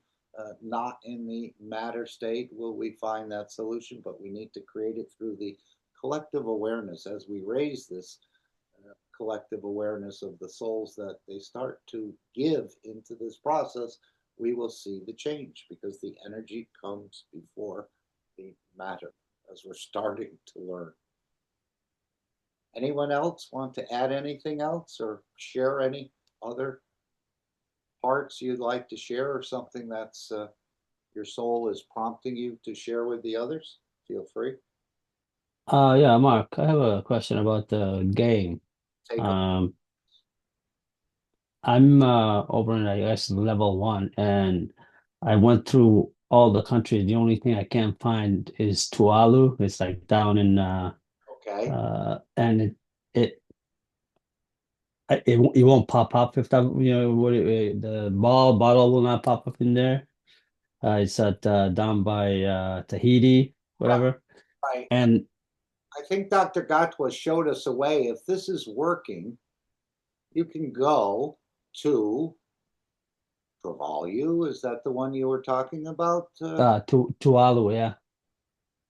I didn't even know there was a country named Tuvalu. I know, right? Tuvalu. It's over by Tahiti, way down by Australia, between what is it, Hawaii and yeah. So the way you find it, if you need to go there and travel for a country, you bring up that info. This is what I think one of the knowledge seekers shared with us. Is it this one where open 3D? Okay. So now we see Tuvalu over here, and we have a choice to travel by airplane or to travel by transmutation. And all I need to do is press this travel button and you'll go there. But it won't pop up for me. Does that make sense? I can't, it's not there. All the countries that are around there, but not that one. Right. And I don't see the bottle once in a while at all so I can get it, if that makes any sense. This is, remember, there's many ways to get to Rome, many roads. Yeah. To Rome. So if you want to get to Tuvalu, you would go on your screen. Are you seeing my screen? Yes. Okay, you see where it says info? Yes. Okay, so you click on info, and now all the countries are listed. If there's one you can't find on the map and you want to go there, you simply click on it. Oh, that's so easy. You can't have that. Okay, there's a couple steps here. So we found Tuvalu. So we click on it, and we open 3D. because don't forget there's a 2D map, which is what we were just looking at. Now Okay. the 3D map. Yeah. Okay, we have the 3D map open. Here's Travalu, and it says it right up here. And we would go down to airplane. If you want to travel by airplane, you could to Travalu, or you could go transmutation, and all you do is click on travel, and you'll be counted as registering as visiting that location. Okay. Well, okay. One of the knowledge seekers, because as you said, I mean, if you just pull up the 3D version, it's because of the way it's manipulated on the screen, it's rather hard to find that. This is where you are now. This is where I am. I'm not sure which country or wherever. I'm in Ireland. I'm not sure. But anyway, it's hard to find true value by scrolling this. So the easy way, as I said, is back to the 2D, go to the info, scroll down to the country. Again, this is the third time, but just to run everyone through it. And again, it's kind of hidden by the map. So we would find, here it is. Yeah, he's traveling. Okay, actually, I think it's going over there just with an airplane, so it's slow. Yeah, see Thank how you. easy things are when you know the knowledge. Of course, I don't know very much knowledge. Mr. Keshe said teaching someone to do something is not enlightenment. So we're just, in a way, sharing what we discovered about the game. And there's a few things I've perhaps discovered. I know Mosfeq has discovered. Each one of us has sort of discovered things. So that's one of the ways to find the country. And what Juan is saying here is he's at level 1, meaning you have to travel to each country twice. And if you go to the same country 5 times, it only still counts as twice. Somehow they moved me to level 5 and I need to visit, I don't know how many times each country, 35 or something like that, to satisfy that level. But I think this idea of traveling to so many places is just to keep your physicality in the game, you know, from minute to minute. You don't have to stay there, but you come back and you pick another location, and keeping your physicality in the game so you can be, in a way, processed, or you can start to absorb some of the energies that are putting in this game through the cosmic ray fields, which were all very soft targets for. Just the way I'm seeing it at this point. And of course, I'm not too many steps up on the ladder, let's so to speak, but we're moving. And one other thing for that, my consciousness, I was up to 100 and then came back now down to 10. And every time I go to either wisdom or, the other one, the M, it just gets up to 20%, and that's it. It's not going anywhere, even though I've, like I said, traveled twice through every country. And like I said, I just couldn't find the 2 hours. So now, which I have, I'm going to go a second time, and I should at least upgrade to 3 or 2. Resources in Travalu, I had originally thought you had to have a resource there. You just click on it twice and you'll go there. Even Okay, cool. anything, it'll still cost you energy or plasma to go there.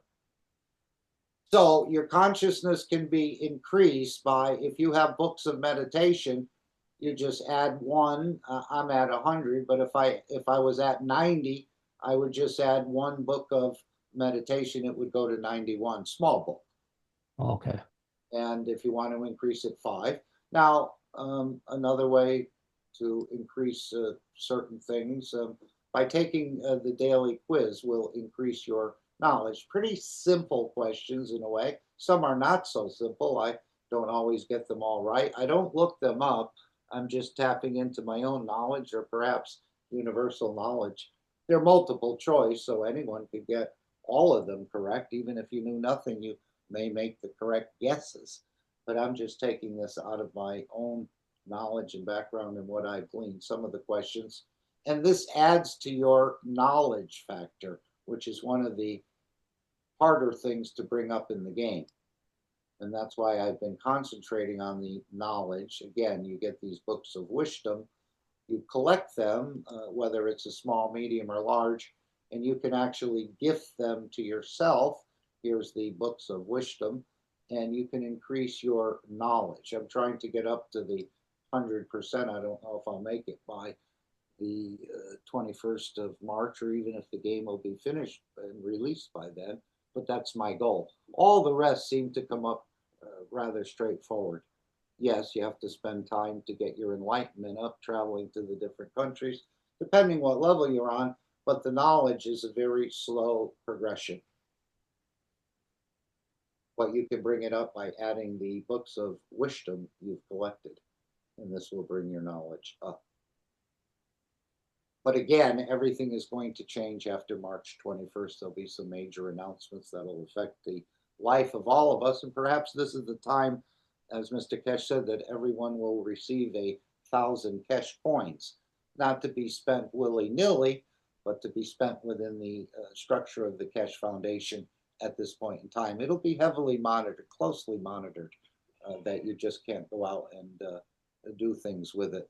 So we'll have to use it, but it should be enough to last us 100 years. So we're all going to be millionaires perhaps in the next coming months. Again, virtually, but really a millionaire in the knowledge of the universe is much more precious than a millionaire in the matter state of, let's say, funds or monies. Even though I believe we all have the right to find out for ourselves that it's not that important of having the wealth. Actually, Mr. Keshe is saying the detachment is more important. Not that you have to take all your clothes off and give them to the poor and, you know, put ashes on your head and the rest of this and deny any kind of good living, because Mr. Keshe said he lives a very comfortable life. And of course, the Creator never suffers, or never suffered, or Christ only suffered the time he put they put the nails, the 3 nails on him.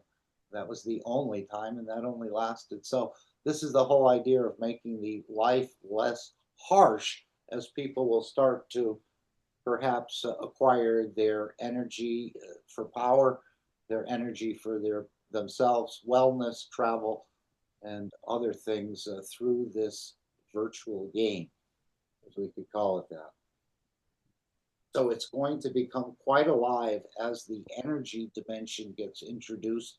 And people, they want to, or a child wants a glass of orange juice, mother has no money for the orange juice, you will actually receive the energy of that orange juice and probably the emotion or the taste of it as well. And the child will be satisfied. This is what Mr. Keshe did when he went to the world leaders 20 more years ago, 25 years ago, where he said he can show the people on this planet how to feed themselves and generate their own power for little to no cost. And of course, that request was flatly denied. So, and it's coming full circle now around where this is the actual alternative structure as I see it. Again, just to be impartial, only my understanding of our current structure of killing, deceit, wars, and the rest of it. So we have a system of peace and enlightenment, if you can tune into it, I suppose. Mark, I have a couple of comments I'd like to make. Please. The game itself is a very interesting, bringing together kind of the idea of a casino and bingo cards as they come together. It's very important as you go through the various levels, you know, that you get all the countries visited so that you can move up to the next level and you know, run them uniformly. But the 2 main comments that I really want to make has to do with this educational aspect of the game. This reminded me when I was in public school, and I mean, I was in grade 4, and the teacher asked us to do a project, and I got a chance to do something about South America. So I thought, well, talking about it with my mother, and she helped me out, and we decided to do a map of South America. We took a Bristol board, and we actually took paper mache and literally created a topographical map of South America, including the mountains and everything. And then I painted it. And in that process, you know, I learned about all the countries and I learned about all their capitals. And it's the only continent that I'm really good at. You know, in fact, it's just embarrassing how poor I am with Central America and even Europe, and you know, forget about the rest of the world. So what I'm saying is that if kids were playing this game instead of playing their war games on Xbox or whatever, if they play this game, the worst thing that could happen is that they would know the names of all the countries and know the capitals of all the countries and know, you know, where they are. And what an educational tool, because they're just not getting that in schools today. You know, they have this comedy on YouTube where they're doing surveys in the street, and they're asking people to name three countries, and they don't know the difference between a city and a puddle, you know, and it's funny, but it's not funny. It's just the lack of education, you know. So and that's because our school system has been geared to attendance as opposed to graduation. The school system gets paid according to the number of students that attend, not according to their academic achievements. The second thing that I want to mention is Karina has put something in the chat here, and it's very interesting. The configuration, we have the arms, the hands coming together above the hearts, and the hands would be magnetical and the hearts would be gravitational. And then she has the other connection with the beacon. I'm tending to believe that this was done on purpose. It's a beautiful picture done with the what do you call it, the little symbols there. Yeah. And I just want to comment on how it actually is representing a picture of what we've been trying to talk about.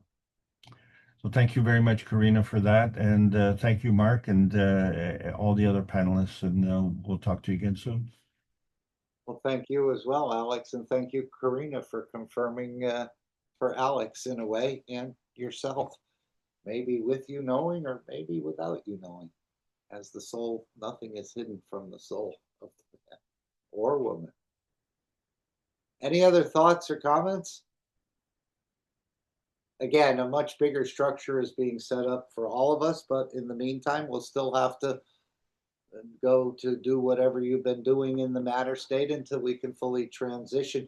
But I think, Alex, that he will start to, as we start to move across this planet, and I mean really transmute, again, as he's often said, you can go from New York to Beijing in 5 minutes. So I think we'll start moving across this planet first, and then perhaps the solar system. Perhaps there'll be something added to this game where we can start to move in that energy dimension around and become much more familiar with the moons and the different planets. And again, an understanding of how we move between these structures in the energy dimension, or perhaps in the UFO as well. As Mr. Keshe said, there's a lot of system failures potentially in many of these UFO systems.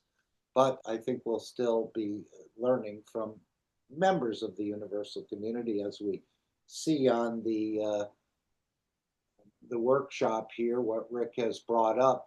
As Mr. Keshe said, it'll take more than all of us to on this planet to open up this knowledge. And I see a couple of entities here that don't seem to necessarily come from this planet. Maybe none of us have come from this planet.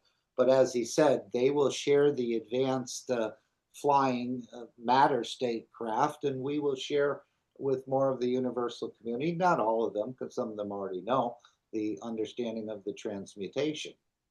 Some of these beings, entities, have never taken on the dimension of matter state, but some of them have, and they're flying in craft. And of course, as we know, The Creator doesn't use a craft to move, he transmutes, and this is part of this whole process. And even the ones from afar, if they understood the way the Creator moves, they certainly wouldn't be boarding a physical craft to move their soul and physicality across the universe, which is a pretty slow process, even though it's quite fast, as we saw with the 3I and that biological entity that came in quite fast. But at the same time, it took 3 months just to go around the sun, where we can move across the universe in nanoseconds or a few seconds, if we understand this process of transmutation. And it also gives us an aspect of immortality, where we can play off the energy dimension against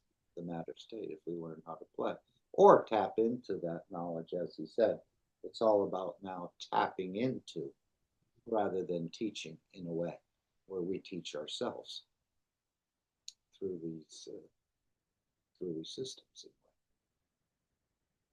Any other comments or thoughts? Thank you. Okay, I'll just put the background back. I'll play the final disclaimer if there's any other comments or thoughts. Continue with the elevation of the world leaders. We see that the project is not finished, and this will continue until we reach that permanent peaceful condition on this planet. And we're just being made aware of it, and again, the others will join in as they become enlightened as well through this process of becoming more self-aware, or realizing that maybe you need to learn a little bit more about yourself and the universe before the final bell or the final call happens. And as Mr. Keshe said, if you wait till you get there, you're going to have an awful lot to learn. But you won't reach a demise, but you'll still be there. But you could have been the soul of the man traveling across the universe. Instead, you ended up as a dust in someone else's universe. But no problem, dust is important too, I suppose. But you could have been the soul of the man in a way and travel. And I think this is what's being opened up for all of us. But there's much more to go, and we're just sort of scratching the surface, but we're getting a little bit deeper. And I think the systems that are allowing us to tap into the universal knowledge, universal energies, universal fields will really bring a huge boost to humanity. When that will actually happen? Soon, hopefully. But again, it depends what we all do, what the governments do, and the rest. So thank you all for being here. We appreciate your presence, and obviously you're here because your energies have brought you here, because I think your energies are aware of a bigger work in process, and you're part of it, even though we don't see it fully at this point in time. So thank you all. We appreciate your presence, and continue to investigate and understand all of this for yourself, not so much for the others, but that will come in time. All right, if there's no other comments or thoughts, I'll play the final disclaimer, and the meeting will come to an end. As we hear how this knowledge befits you. I think that's in the beauty of the disclaimer, but this is just our regular disclaimer. Ed had made a beautiful video. So if there's no other thoughts or comments, we carry on with our work, as I said earlier, because we know our work is correct and forever. So continue to bank forward. We'll see you in one of the next sessions. Have an amazing rest of your day. Make sure we're sharing this before we start it. Disclaimer. The information and education material contained herein is meant to promote the general understanding and dialogue of GAN's processing. Such information is not meant or intended to serve as a substitute for a healthcare professional's clinical training, experience, or judgment. For patients and individuals, such information is not to be a substitute for professional medical, therapeutic, or healthcare advice or counseling. For medical issues or concerns, including decisions about medications and other treatments, readers, viewers, listeners should always consult their physician or, in serious cases, seek immediate assistance from emergency personnel. Prescription information, procedures, and use of medical devices information should be undertaken only by properly trained and certified medical personnel. We specifically disclaim any warranties, express or implied, including implied warranties of merchantability or fitness for a particular purpose. Such information is provided, as is, and is believed to be accurate at the time of its publishing, but it is the viewer's job to evaluate the accuracy of any information found in this presentation. Every case presented is of their own experience, applied by themselves for themselves, and it applies to their case only. Every person experiencing health problems should seek professional medical advice and consult their course of treatment with a doctor.